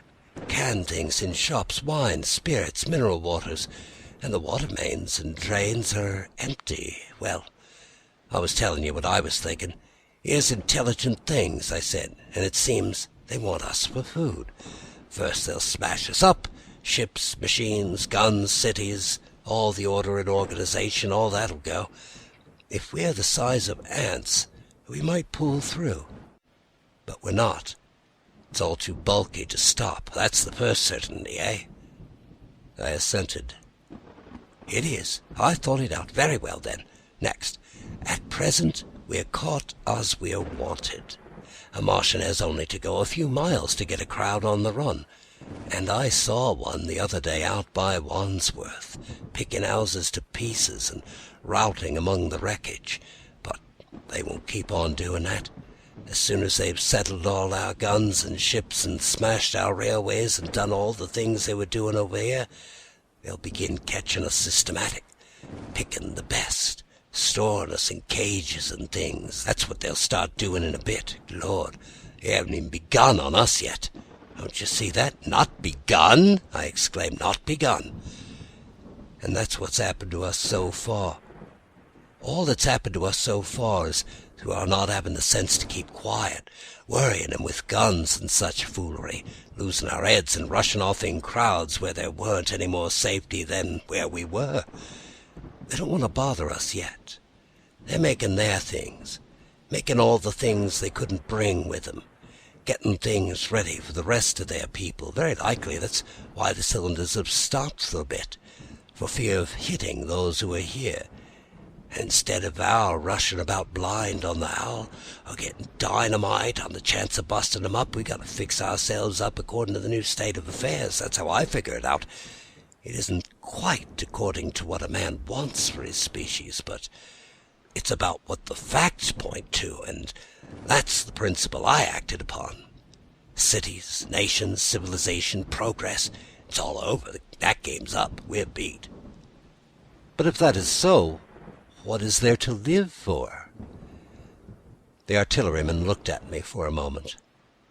There won't be any more blessed concerts for 1,000,000 years or so. There won't be any Royal Academy of the Arts and no nice little feeds at restaurants. If it's amusement you're after, I reckon the game is up. If you got any drawing-room manners, or dislike to eating peas with a knife, or dropping H's, you better chuck 'em away. There ain't no further use. You mean? I mean that men like me are going on living. For the sake of the breed, I tell you, I'm grim set on living, and if I'm not mistaken, you'll show what insides you've got, too, before long. We aren't going to be exterminated, and I don't mean to be caught, either, and tamed, and fattened, and bred like a thundering ox. Oh, fancy those brown creepers. You don't mean to say I do? I'm going on, under their feet. I got it planned. I got it thought out. We men are beat. We don't know enough. We've got to learn before we get a chance, and we've got to live and keep independent while we learn. See, that's what has to be done. I stared, astonished and stirred profoundly by the man's resolution. Great God! cried I. But you are a man indeed, and suddenly I gripped his hand. Hey, he said, with his eyes shining, I thought it out, eh? Go on, he said. Well, those who mean to escape their catching must get ready. I'm getting ready, mind you. It isn't all of us that are made for wild beasts, and that's what it's got to be. That's why I watched you. I had my doubts. You're slender. I didn't know that it was you see, or just how you'd been buried. All these, the sort of people that lived in these houses, and all those damn little clocks that used to live down that way, be no good. They haven't any spirit in them, no proud dreams, no proud lusts, and a man who hasn't got one or the other, Lord, what is he, but funk and precautions. They just used to skedaddle off to work. I seen hundreds of 'em. Bit of breakfast in hand, running wild and shining to catch the little season ticket train. For fear they get dismissed if they didn't work in at businesses, that they were afraid to take the trouble to understand skedaddling back for fear they wouldn't be home in time for dinner, keeping indoors after dinner for fear of the back streets, and sleeping with the wives they married, not because they wanted them, but because they had a bit of money and make for safety in their one little miserable skedaddle through the world. Lives insured and a bit invested for fear of accidents, and on Sunday fear the hereafter, as if hell was built for rabbits. Well, the Martians will be just a godsend to these nice roomy cages, fattening food, careful breeding, no worry. After a week or so of chasing around the fields and lands on empty stomachs, they'll come and be caught cheerful. They'll be glad after a bit. They'll worry what people did before there were Martians to take care of them, the bar loafers and the marshes and the singers. I can imagine them. Oh, I can imagine them, he said, with a note of somber gratification. There'll be any amount of sentiment and religion loose on them. There's hundreds of things I saw with my eyes that I've only begun to see clearly these last few days. There's lots will take things as they are, fat and stupid, and lots will be worried by a thing of feeling now that it's all wrong and that they ought to be doing something. Not whether things are so that a lot of people feel they ought to be doing something. The weak and those who go weak with a lot of complicated thinking always make for a sort of do-nothing religion. Very pious and superior, and submit to persecution and the will of the Lord. Very likely you've seen the same thing. It's energy in a gale of funk, and you turn clean inside out. These cages will be full of psalms and hymns and piety, and those of a less simple sort will work in a bit of, eroticism. He paused. Very likely these Martians will make pets of some of them, train them to do tricks. Who knows, get sentimental over the pet boy who grew up and had to be killed, and some maybe they'll train to, hunt us. No, I cried, that's impossible. No human being. What's the good of going on with such lives? Said the artilleryman. There's men who do it cheerful. What nonsense to pretend there isn't. And I succumbed to his conviction. If they come after me, he said, Lord, if they come after me, and subsided into a grim meditation. I sat contemplating these things. I could find nothing to bring against this man's reasoning. In the days before the invasion, no one would have questioned my intellectual superiority to his. I, a professed and recognized writer on philosophical themes, and he a common soldier, and yet he had already formulated a situation that I had scarcely realized. "What are you doing?" I said presently. "What plans have you made?" He hesitated. "Well, it's like this," he said. "What have we to do?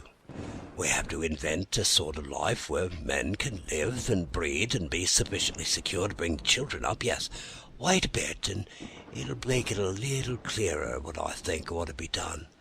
The tame ones will all go like tame beasts. In a few generations they'll all be big, beautiful, rich-blooded, stupid rubbish. The risk is that we who keep wild will go savage, degenerate into a sort of big savage rat. You see, I mean to live as underground. I've been thinking about the trains. Of course, those who don't know trains think horrible things, but under this London are miles and miles, hundreds of miles, and a few days' rain and London empty will leave them sweet and clean. The main trains are big enough and airy enough for anyone. And there's cellars, vaults, stores from which bolting passageways may be made to the trains. And the railway tunnels and subways, you begin to see. And we form a band, able-bodied, clean-minded men. We're not going to pick up any rubbish that drifts in. Weaklings go out again. And you meant me to go? Well, I parleyed, didn't I? We won't quarrel about that. Go on. Those who stop obey orders. Able-bodied, clean-minded women we want also. Mothers and teachers. No lackadaisical ladies. No blasted rolling eyes. You can't have any weak or silly. Life is real again. And the useless and cumbersome and mischievous have to die. They ought to die. They ought to be willing to die. It's a sort of disloyalty, after all, to live and taint the race. And they can't be happy. Moreover, dying's not so dreadful. It's the funkin' that makes it bad. And in all those palaces we shall gather. Our district will be London, and we may even be able to keep a watch, and run about in the open when the Martians keep away. Play cricket, perhaps. That's how we shall save the race, eh? It's a possible thing. But saving the race is nothing in itself. As I say, that's only being rats. It's saving our knowledge and adding to it, that's the thing. There, men like you come in. There's books, there's models. We must make great, safe places down deep and get all the books we can. Not novels and poetry swipes, but ideas, science books. That's where men like you come in. You must go to the British Museum and pick all those books through. Especially we must keep up our science, learn more. We must watch these Martians. Some of us must go as spies. When it's all working, perhaps I will. Get caught, I mean. And the great thing is, we must leave the Martians alone. We mustn't even steal. If we get in their way, we clear out. We must show them we mean them no harm. Yes, I know, but they're intelligent things. They won't hunt us down if they have all they want, and they think we're just harmless vermin. The artilleryman paused and laid a brown hand upon my arm. After all, it might not be so much we have to learn before. Just imagine there's 4 or 5 their fighting machines suddenly starting off. Heat rays right and left, and not a Martian in them. Not a Martian in them, but men who've learned the way out. Maybe in my time, even those men. Fancy having one of them lovely things with its heat ray wide and free. Fancy having it in control. What would it matter if you smashed to smithereens at the end of the run after a bust like that? I reckon the Martians will open their beautiful eyes. Can't you see them, man? Can't you see them hurrying, puffing and blowing and hooting to their other mechanical affairs? Something out of gear in every case, and swish, bang, rattle, swish. Just as they're fumbling over it, swish comes down the heat ray, and behold, man has come back to his own. For a while, the imaginative daring of the artilleryman and the tone of assurance and courage he assumed completely dominated my mind. I believed unhesitatingly both in his forecast of human destiny and in the practicability of his astonishing scheme, and the reader who thinks me susceptible and foolish must contrast his position, reading steadily with all his thoughts about his subject, and mine crouching fearfully in the bushes and listening, distracted by apprehension. We talked in this manner through the early morning time, and later crept out of the bushes, and after scanning the sky for Martians, hurried precipitately to the house on Putney Hill where he had made his lair. It was the coal cellar of the place, and when I saw the work he had spent a week upon, it was a burrow scarcely 10 yards long, which he designed to reach into the main drain on Putney Hill, I had my first inkling of the gulf between his schemes and his powers. Such a hole I could have dug in a day, but I believed in him sufficiently to work with him all that morning, until past midday at his digging. We had a garden barrow, and shot the earth we removed against the kitchen range. We refreshed ourselves with a tin of mock turtle soup and wine from the neighbouring pantry. I found a curious relief from the aching strangeness of the world in this steady labour. As we worked, I turned his project over in my mind, and presently objections and doubts began to arise. But I worked there all the morning, so glad was I to find myself with a purpose again. After working an hour, I began to speculate on the distance one had to go before the cloaca was reached, the chances we had of missing it altogether. My immediate trouble was why we should dig this long tunnel when it was possible to get into the drain at once down one of the manholes and work back to the house. It seemed to me, too, that the house was inconveniently chosen and required a needless length of tunnel. And just as I was beginning to face these things, the artilleryman stopped digging and looked at me. "We're working well," he said. He put down his spade. "Let's knock off a bit. I think it's time we reconnoitered from the roof of the house." I was for going on, and after a little hesitation he resumed his spade, and then suddenly I was struck by a thought. I stopped, and so did he at once. "Why were you walking about the common," he said, "instead of being here?" "Taking the air," he said. "I was coming back. It's safer by night." "But the work?" "Oh, one can't always work," he said, and in a flash I saw the man plain. He hesitated, holding his spade. "But we ought to reconnoiter now, because if any come near they may hear the spades and drop down on us unaware." I was no longer disposed to the project. We went together to the roof and stood on a ladder peeping out through the roof door. No Martians were to be seen, and we ventured out onto the tiles and slipped down under the shelter of the parapet. From this position a shrubbery hid the greater portion of Putney, but we could see the river below, a bubbly mass of red weed, and the low parts of Lambeth flooded and red. The red creepers swarmed up the trees about the old palace, and their branches stretched, gaunt and dead, and set with shriveled leaves from amid its clusters. It was strange how entirely dependent both these things were upon flowing water for their propagation. About us neither had gained a footing. Laburnums, pink maize, snowballs, and trees of arbor vitae rose out of laurels and hydrangeas, green and brilliant into the sunlight.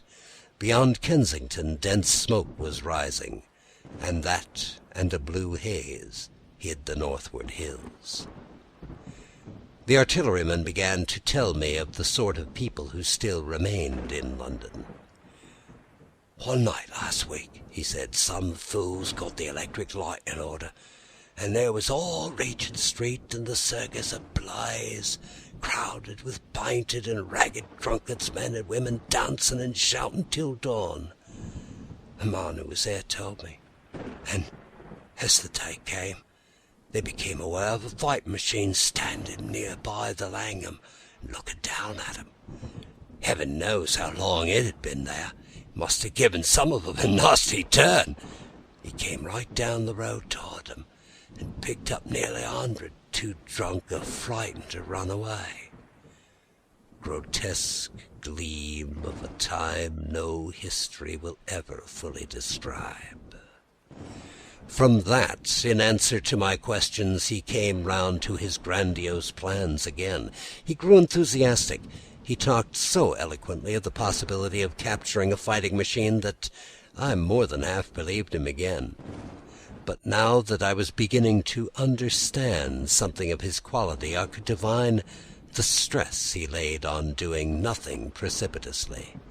And I noted that now there was no great question that he personally was to capture and fight the great machine. After a while we went down into the cellar. Neither of us seemed disposed to resume digging, and when he suggested a meal I was nothing loath. He became suddenly very generous, and when we had eaten the night away and returned with some excellent cigars, we lit these, and his optimism glowed. He was inclined to regard my coming as a great occasion. "There's some champagne in the cellar," he said. "We can dig better on this Thameside Burgundy," said I. "No," said he, "I'm host today. Champagne! Great God, we've had a heavy enough task before us. Let's take the rest and gather strength while we may. Look at these blistered hands." And pursuant to this idea of a holiday, he insisted upon playing cards after we had eaten. He taught me euchre, and after dividing London between us, I taking the northern side and he the southern, we played for parish points. Grotesque and foolish as all this will seem to the sober reader, it is absolutely true, and what is more remarkable, I found the card game and several others we played extremely interesting. Strange mind of man, that with our species upon the edge of extermination or appalling degradation, with no clear prospect before us but the chance of a horrible death, we could sit following the chance of this painted pasteboard, and playing the joker with vivid delight. Afterwards he taught me poker, and I beat him at 3 tough chess games. When dark came, we decided to take the risk, and lit a lamp. After an interminable string of games, we supped, and the artilleryman finished the champagne. We went on smoking the cigars. He was no longer the energetic regenerator of his species I had encountered this morning. He was still optimistic, but it was a less kinetic, a more thoughtful optimism. I remember he wound up with my health, proposed in a speech of small variety and considerable intermittence. I took a cigar, and went upstairs to look at the lights of which he had spoken, that blazed so greenly along the Highgate hills. At first I stared unintelligently across the London valley. The northern hills were shrouded in darkness, the fires near Kensington glowed redly, and now and then an orange-red tongue of flame flashed up and vanished in the deep blue night. All the rest of London was black. Then, nearer, I perceived a strange light, a pale violet-purple fluorescent glow quivering under the night breeze. For a space I could not understand it, and then I knew what it must be. The red weed from which this faint irradiation proceeded. With that realization, and my dormant sense of wonder, my sense of the proportion of things awoke again.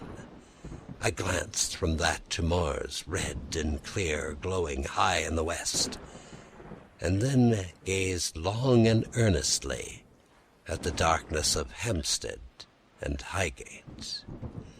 I remained a very long time upon the roof, wondering at the grotesque changes of the day. I recalled my mental states from the midnight prayer to the foolish card-playing. I had a violent revulsion of feeling. I remember I flung away the cigar with a certain wasteful symbolism. My folly came to me with glaring exaggeration. I seemed a traitor to my wife and to my kind. I was filled with remorse.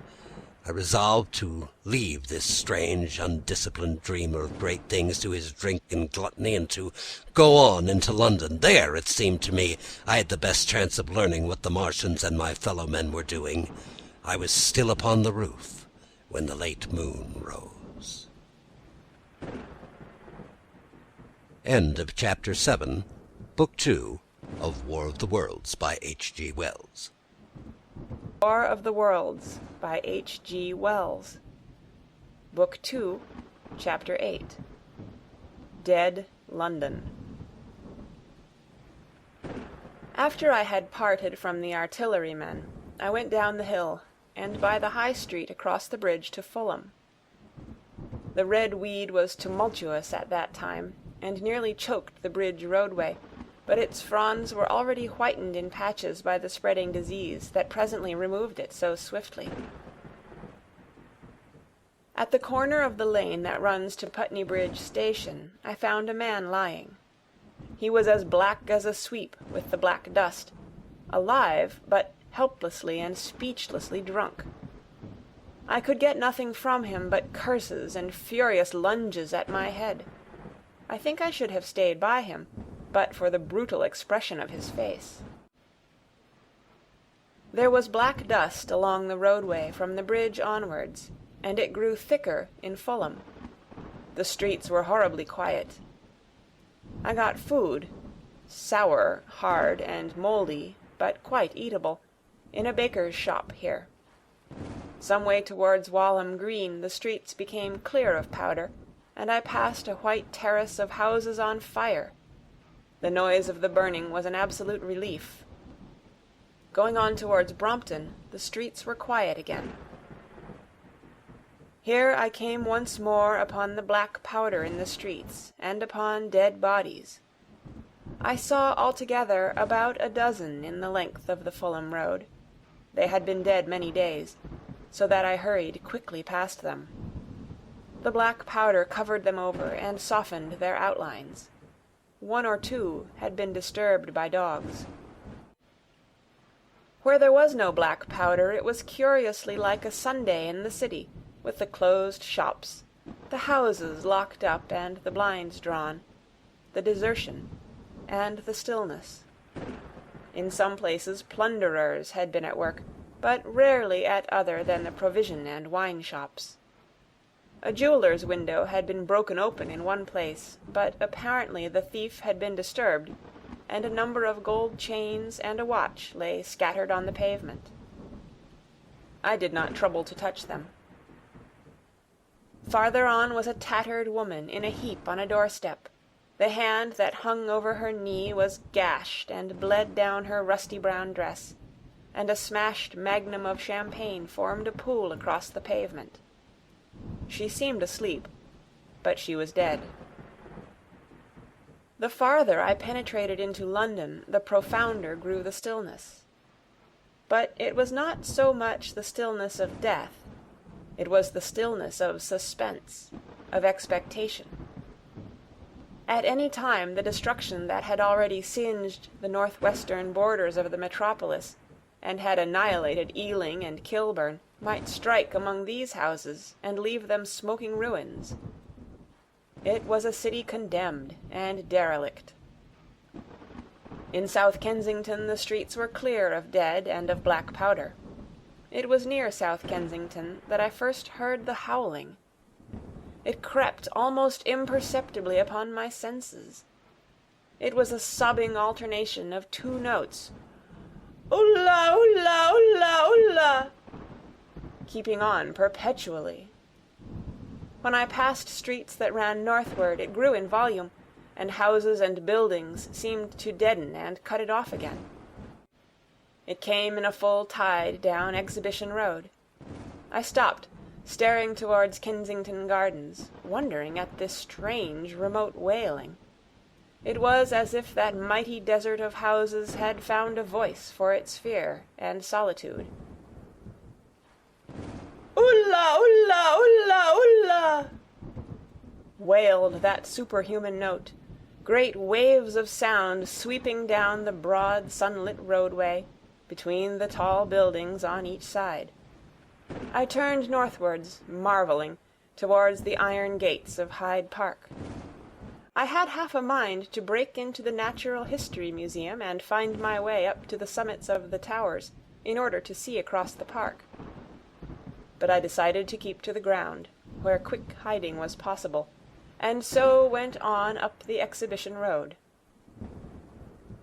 All the large mansions on each side of the road were empty and still, and my footsteps echoed against the sides of the houses. At the top, near the park gate, I came upon a strange sight, a bus overturned, and the skeleton of a horse picked clean. I puzzled over this for a time, and then went on to the bridge over the Serpentine. The voice grew stronger and stronger, though I could see nothing above the housetops on the north side of the park, save a haze of smoke to the northwest. "Oola, oola, oola, oola," cried the voice, coming as it seemed to me, from the district about Regent's Park. The desolating cry worked upon my mind. The mood that had sustained me passed. The wailing took possession of me. I found I was intensely weary, footsore, and now again hungry and thirsty.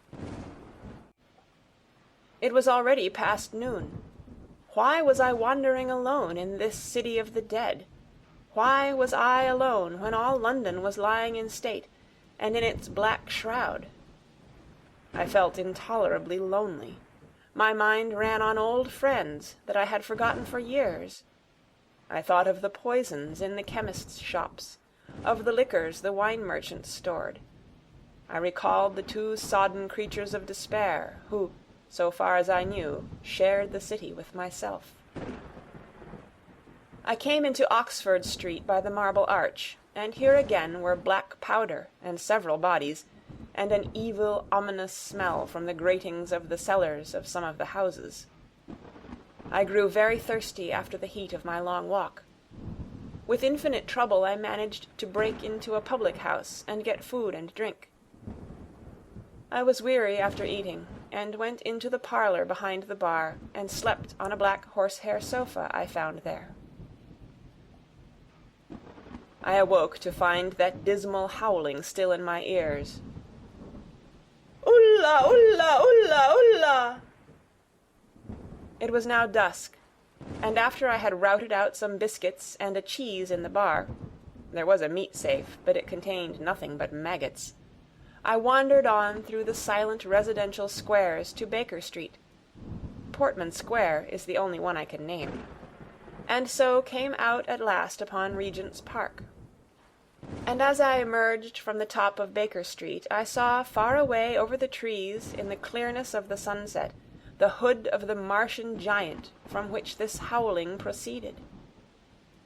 I was not terrified. I came upon him as if it were a matter of course. I watched him for some time, but he did not move. He appeared to be standing and yelling, for no reason that I could discover. I tried to formulate a plan of action. That perpetual sound of "Ulla, ulla, ulla, ulla" confused my mind. Perhaps I was too tired to be very fearful. Certainly I was more curious to know the reason of this monotonous crying than afraid. I turned back away from the park and struck into Park Road, intending to skirt the park, went along under the shelter of the terraces, and got a view of this stationary, howling Martian from the direction of St. John's Wood. A couple of 100 yards out of Baker Street, I heard a yelping chorus and saw, first a dog with a piece of putrescent red meat in his jaws coming headlong towards me, and then a pack of starving mongrels in pursuit of him. He made a wide curve to avoid me, as though he feared I might prove a fresh competitor. As the yelping died away down the silent road, the wailing sound of "Ulla, ulla, ulla, ulla" reasserted itself. I came upon the wrecked handling machine halfway to St. John's Wood station. At first I thought a house had fallen across the road. It was only as I clambered among the ruins that I saw, with a start, this mechanical Samson lying, with its tentacles bent and smashed and twisted, among the ruins it had made. The forepart was shattered. It seemed as if it had driven blindly straight at the house, and had been overwhelmed in its overthrow. It seemed to me then that this might have happened by a handling machine escaping from the guidance of its Martian. I could not clamber among the ruins to see it, and the twilight was now so far advanced that the blood with which its seat was smeared, and the gnawed gristle of the Martian that the dogs had left, were invisible to me. Wondering still more at all that I had seen, I pushed on towards Primrose Hill. Far away, through a gap in the trees, I saw a second Martian, as motionless as the first, standing in the park towards the Zoological Gardens, and silent. A little beyond the ruins about the smashed handling machine, I came upon the red weed again, and found the Regent's Canal a spongy mass of dark red vegetation. As I crossed the bridge, the sound of "Ulla, ulla, ulla, ulla" ceased. It was, as it were, cut off. The silence came like a thunderclap. The dusky houses about me stood faint and tall and dim. The trees towards the park were growing black. All about me the red weed clambered among the ruins, writhing to get above me in the dimness. Night, the mother of fear and mystery, was coming upon me. But while that voice sounded, the solitude, the desolation, had been endurable. By virtue of it London had still seemed alive, and the sense of life about me had upheld me. Then suddenly a change, the passing of something, I knew not what, and then a stillness that could be felt. Nothing but this gaunt quiet. London about me gazed at me spectrally. The windows in the white houses were like the eye-sockets of skulls. About me my imagination found 1,000 noiseless enemies moving. Terror seized me, a horror of my temerity. In front of me the road became pitchy black, as though it was tarred, and I saw a contorted shape lying across the pathway. I could not bring myself to go on. I turned down St. John's Wood Road, and ran headlong from this unendurable stillness towards Kilburn. I hid from the night and the silence, until long after midnight, in a cabman's shelter in Harrow Road. But before the dawn my courage returned, and while the stars were still in the sky, I turned once more towards Regent's Park. I missed my way among the streets, and presently saw down a long avenue, in the half-light of the early dawn, the curve of Primrose Hill. On the summit, towering up to the fading stars, was a third Martian, erect and motionless like the others. An insane resolve possessed me. I would die and end it, and I would save myself even the trouble of killing myself. I marched on recklessly towards this Titan, and then, as I drew nearer, and the light grew, I saw that a multitude of black birds was circling and clustering about the hood.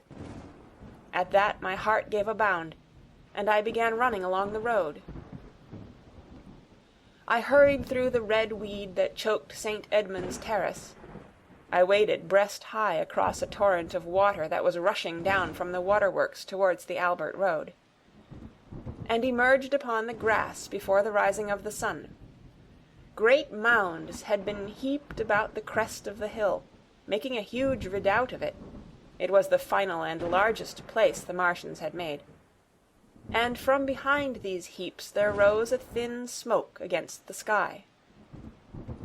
Against the skyline an eager dog ran and disappeared. The thought that had flashed into my mind grew real, grew credible. I felt no fear, only a wild, trembling exultation as I ran up the hill towards the motionless monster. Out of the hood hung lank shreds of brown, at which the hungry birds pecked and tore. In another moment I had scrambled up the earthen rampart and stood upon its crest, and the interior of the redoubt was below me. A mighty space it was, with gigantic machines here and there within it, huge mounds of material and strange shelter-places. And scattered about it, some in their overturned war machines, some in the now rigid handling machines, and a dozen of them, stark and silent and laid in a row, were the Martians, dead, slain by the putrefactive and disease bacteria against which their systems were unprepared, slain as the red weed was being slain, slain after all man's devices had failed by the humblest things that God in his wisdom has put upon this earth. For so it had come about, as indeed I and many men might have foreseen, had not terror and disaster blinded our minds. These germs of disease have taken toll of humanity since the beginning of things, taken toll of our pre-human ancestors since life began here. But by virtue of this natural selection of our kind we have developed resisting power. To no germs do we succumb without a struggle, and to many, those that cause putrefaction in dead matter, for instance, our living frames are altogether immune. But there are no bacteria in Mars, and directly these invaders arrived, directly they drank and fed, our microscopic allies began to work their overthrow. Already when I watched them they were irrevocably doomed, dying and rotting, even as they went to and fro. It was inevitable. By the toll of 1 billion deaths man has bought his birthright of the earth, and it is his against all comers. It would still be his were the Martians 10 times as mighty as they are, for neither do men live nor die in vain. Here and there they were scattered, nearly 50 altogether, in that great gulf they had made, overtaken by a death that must have seemed to them as incomprehensible as any death could be. To me also at that time this death was incomprehensible. All I knew was that these things that had been alive and so terrible to men were dead. For a moment I believed that the destruction of Sennacherib had been repeated, that God had repented, that the angel of death had slain them in the night. I stood staring into the pit, and my heart lightened gloriously, even as the rising sun struck the world to fire about me with his rays. The pit was still in darkness. The mighty engines, so great and wonderful in their power and complexity, so unearthly in their tortuous forms, rose weird and vague and strange out of the shadows towards the light.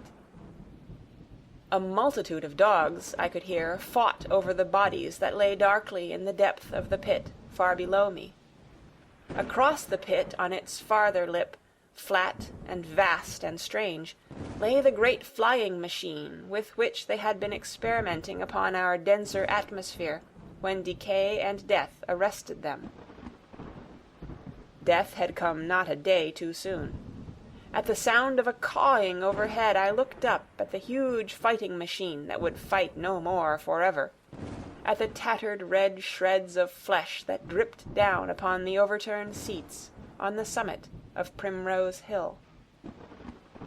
I turned and looked down the slope of the hill to where, enhaloed now in birds, stood those other 2 Martians that I had seen overnight, just as death had overtaken them. The one had died, even as it had been crying to its companions. Perhaps it was the last to die, and its voice had gone on perpetually until the force of its machinery was exhausted. They glittered now, harmless tripod towers of shining metal, in the brightness of the rising sun. All about the pit, saved as by a miracle from everlasting destruction, stretched the great Mother of Cities. Those who have only seen London veiled in her sombre robes of smoke can scarcely imagine the naked clearness and beauty of the silent wilderness of houses. Eastward, over the blackened ruins of the Albert Terrace and the splintered spire of the church, the sun blazed dazzling in a clear sky, and here and there some facet in the great wilderness of roofs caught the light and glared with a white intensity. Northward were Kilburn and Hampstead, blue and crowded with houses. Westward the great city was dimmed, and southward, beyond the Martians, the green waves of Regent's Park, the Langham Hotel, the dome of the Albert Hall, the Imperial Institute, and the giant mansions of the Brompton Road came out clear and little in the sunrise, the jagged ruins of Westminster rising hazily beyond. Far away and blue were the Surrey hills, and the towers of the Crystal Palace glittered like 2 silver rods. The dome of St. Paul's was dark against the sunrise, and injured, I saw for the first time, by a huge gaping cavity on its western side. And as I looked at this wide expanse of houses and factories and churches, silent and abandoned, as I thought of the multitudinous hopes and efforts, the innumerable hosts of lives that had gone to build this human reef, and of the swift and ruthless destruction that had hung over it all, when I realized that the shadow had been rolled back, and that men might still live in the streets, and this dear, vast, dead city of mine be once more alive and powerful, I felt a wave of emotion that was near akin to tears. The torment was over. Even that day the healing would begin. The survivors of the people scattered over the country, leaderless, lawless, foodless, like sheep without a shepherd, the thousands who had fled by sea would begin to return. The pulse of life, growing stronger and stronger, would beat again in the empty streets and pour across the vacant squares. Whatever destruction was done, the hand of the destroyer was stayed. All the gaunt wrecks, the blackened skeletons of houses that stared so dismally at the sunlit grass of the hill, would presently be echoing with the hammers of the restorers and ringing with the tapping of their trowels. At the thought I extended my hands toward the sky and began thanking God. In a year, thought I, in a year.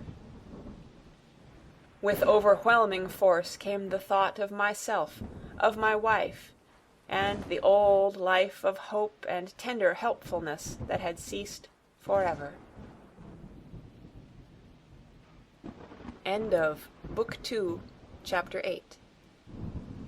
Read by Kara Schallenberg on December 25th, 2005, in Oceanside, California. War of the Worlds by H.G.Wells. Book 2, Chapter 9, Wreckage. And now comes the strangest thing in my story. Yet perhaps it is not altogether strange. I remember clearly and coldly and vividly all that I did that day until the time that I stood weeping and praising God upon the summit of Primrose Hill. And then I forget. Of the next 3 days I know nothing. I have learned since that, so far from my being the first discoverer of the Martian overthrow, several such wanderers as myself had already discovered this on the previous night. One man, the first, had gone to St. Martin's-le-Grand, and while I sheltered in the cabman's hut, had contrived to telegraph to Paris. Thence the joyful news had flashed all over the world. 1,000 cities, chilled by ghastly apprehensions, suddenly flashed into frantic illuminations. They knew of it in Dublin, Edinburgh, Manchester, Birmingham, at the time when I stood upon the verge of the pit. Already men, weeping with joy, as I have heard, shouting and staying their work to shake hands and shout, were making up trains, even as near as Crewe, to descend upon London. The church bells that had ceased a fortnight since suddenly caught the news, until all England was bell-ringing. Men on cycles, lean-faced, unkempt, scorched along every country lane, shouting of unhoped deliverance, shouting to gaunt, staring figures of despair. And for the food! Across the Channel, across the Irish Sea, across the Atlantic, corn, bread, and meat were tearing to our relief. All the shipping in the world seemed going Londonward in those days. But of all this I have no memory. I drifted, a demented man. I found myself in a house of kindly people who had found me on the 3rd day, wandering, weeping and raving through the streets of St. John's Wood. They have told me since that I was singing some insane doggerel about the last man left alive, hurrah, the last man left alive. Troubled as they were with their own affairs, these people, whose name, much as I would like to express my gratitude to them, I may not even give here, nevertheless encumbered themselves with me, sheltered me, and protected me from myself. Apparently, they had learned something of my story from me during the days of my lapse. Very gently, when my mind was assured again, did they break to me what they had learnt of the fate of Leatherhead. 2 days after I was imprisoned, it had been destroyed, with every soul in it, by a Martian. He had swept it out of existence, as it seemed, without any provocation, as a boy might crush an ant-hill, in the mere wantonness of power. I was a lonely man, and they were very kind to me. I was a lonely man, and a sad one, and they bore with me. I remained with them 4 days after my recovery. All that time I felt a vague, growing craving to look once more on whatever remained of the little life that seemed so happy and bright in my past. It was a mere hopeless desire to feast upon my misery. They dissuaded me.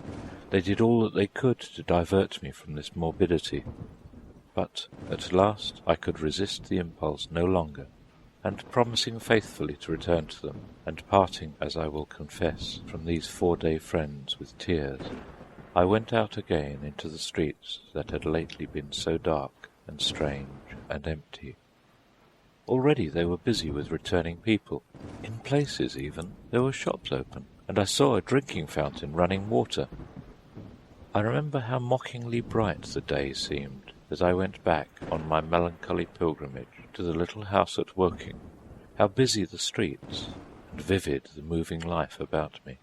So many people were abroad everywhere, busied in 1,000 activities, that it seemed incredible that any great proportion of the population could have been slain. But then I noticed how yellow were the skins of the people I met, how shaggy the hair of the men, how large and bright their eyes, and that every other man still wore his dirty rags. Their faces seemed all with one of 2 expressions, a leaping exultation and energy, or a grim resolution. Save for the expression of the faces, London seemed a city of tramps. The vestries were indiscriminately distributing bread sent us by the French government. The ribs of the few horses showed dismally. Haggard special constables with white badges stood at the corners of every street. I saw little of the mischief wrought by the Martians until I reached Wellington Street, and there I saw the red weed clambering over the buttresses of Waterloo Bridge. At the corner of the bridge, too, I saw one of the common contrasts of that grotesque time, a sheet of paper flaunting against a thicket of the red weed, transfixed by a stick that kept it in place. It was the placard of the first newspaper to resume publication, the Daily Mail. I bought a copy for a blackened shilling I found in my pocket. Most of it was in blank, but the solitary compositor who did the thing had amused himself by making a grotesque scheme of advertisement stereo on the back page.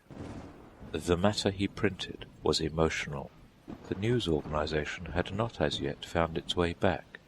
I learned nothing fresh, except that already in 1 week the examination of the Martian mechanisms had yielded astonishing results. Among other things, the article assured me, what I did not believe at the time, that the secret of flying was discovered. At Waterloo I found the free trains that were taking people to their homes. The first rush was already over. There were few people in the train, and I was in no mood for casual conversation. I got a compartment to myself and sat with folded arms, looking greyly at the sunlit devastation that flowed past the windows. And just outside the terminus the train jolted over temporary rails, and on either side of the railway the houses were blackened ruins.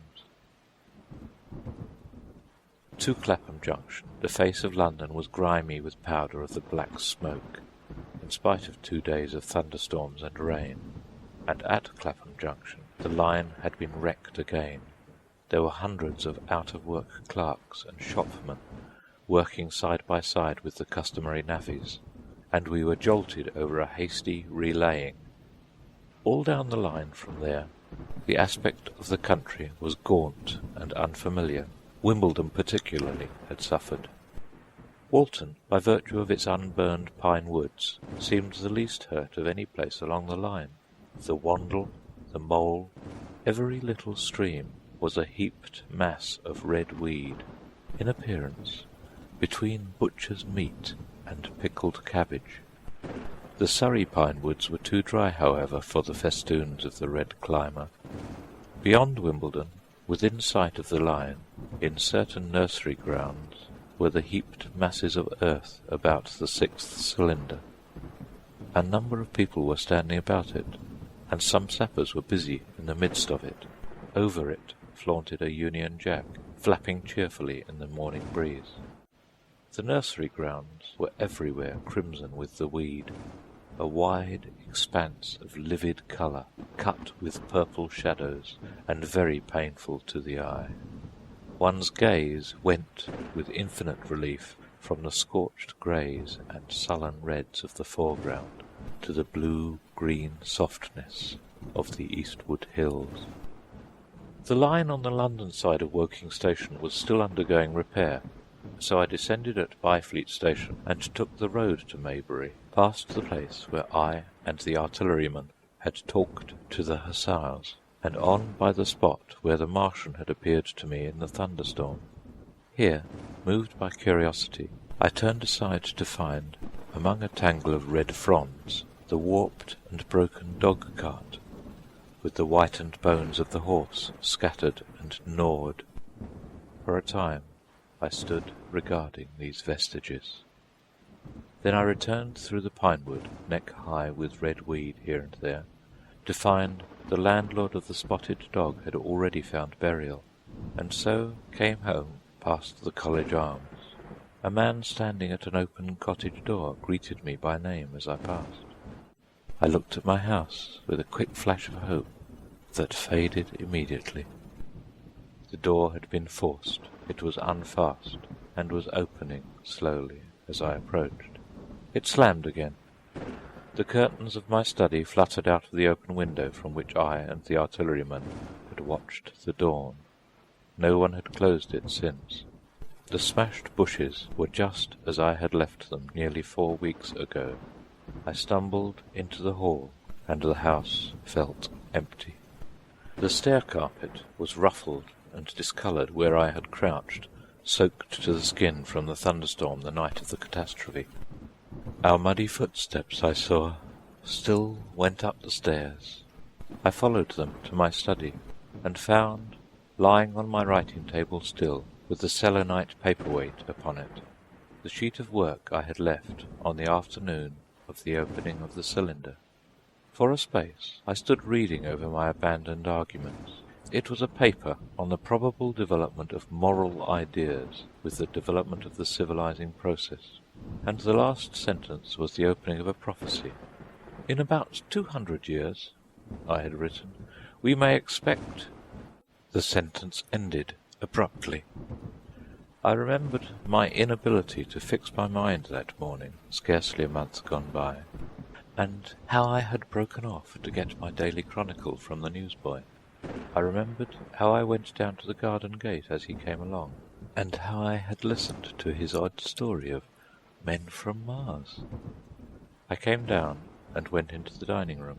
There were the mutton and the bread, both far gone now in decay, and a beer bottle overturned, just as I and the artilleryman had left them. My home was desolate. I perceived the folly of the faint hope I had cherished so long. And then a strange thing occurred. "It's of no use," said a voice. "The house is deserted. No one has been here these 10 days. Do not stay here to torment yourself. No one escaped but you." I was startled. Had I spoken my thought aloud? I turned, and the French window was open behind me.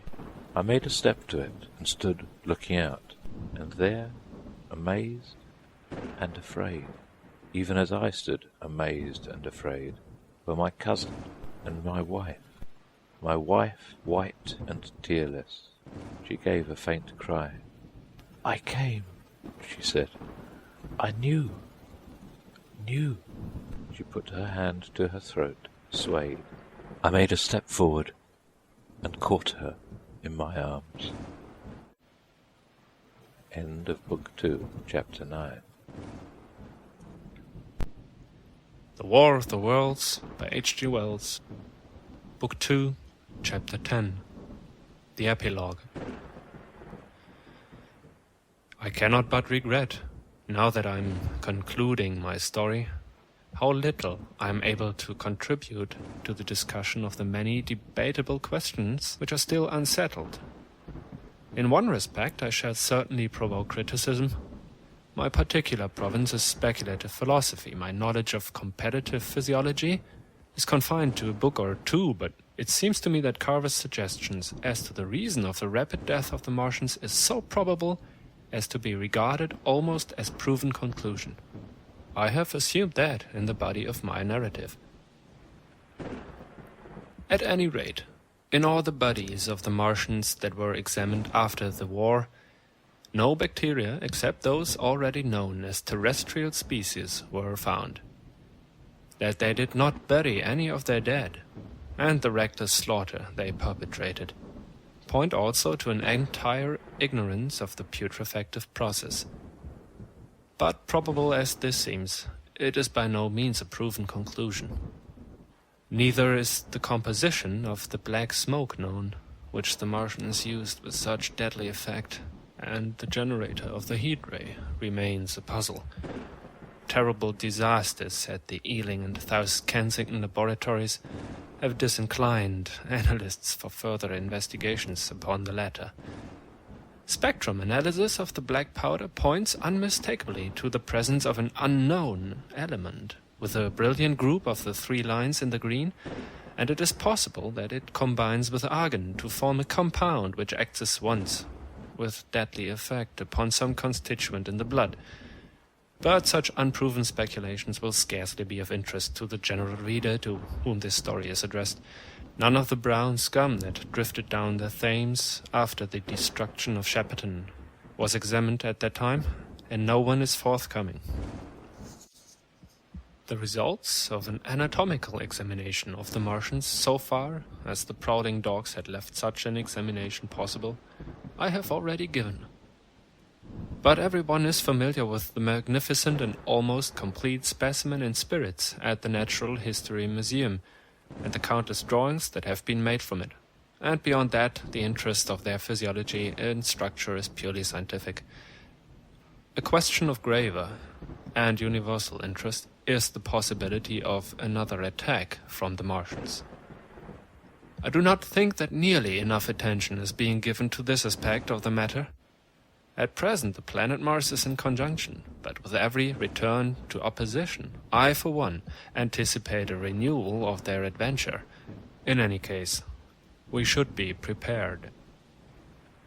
It seems to me that it should be possible to define the position of the gun from which the shots are discharged, to keep a sustained watch upon this part of the planet, and to anticipate the arrival of the next attack. In that case, the cylinder might be destroyed with dynamite or artillery before it was sufficiently cool for the Martians to emerge, or they might be butchered by means of guns so soon as the screw opened. It seems to me that they have lost a vast advantage in the failure of their first surprise. Possibly they see it in the same light. Lessing has advanced excellent reasons for supposing that the Martians have actually succeeded in effecting a landing on the planet Venus. 7 months ago now, Venus and Mars were in alignment with the Sun. That is to say, Mars was in a position from the point of view of an observer on Venus. Subsequently, a peculiar luminous and sinuous marking appeared on the unilluminated half of the inner planet, and almost simultaneously a faint dark mark of a similar sinuous character was detected upon a photograph of the Martian disk. One needs to see the drawings of these appearances in order to appreciate fully their remarkable resemblance and character. At any rate, whether we expect another invasion or not, our views of the human future must be greatly modified by these events. We have learned now that we cannot regard this planet as being fenced in, and a secure abiding place for men. We can never anticipate the unseen good or evil that may come upon us suddenly out of space. It may be that in the larger design of the universe, this invasion from Mars is not without its ultimate benefit for men. It has robbed us of that serene confidence in the future which is the most fruitful source of decadence. The gifts to human science it has brought are enormous, and it has done much to promote the conception of the common weal of mankind. It may be that across the immensity of space the Martians have watched the fate of these pioneers of theirs, and learned their lessons, and that on the planet Venus they have found a securer settlement.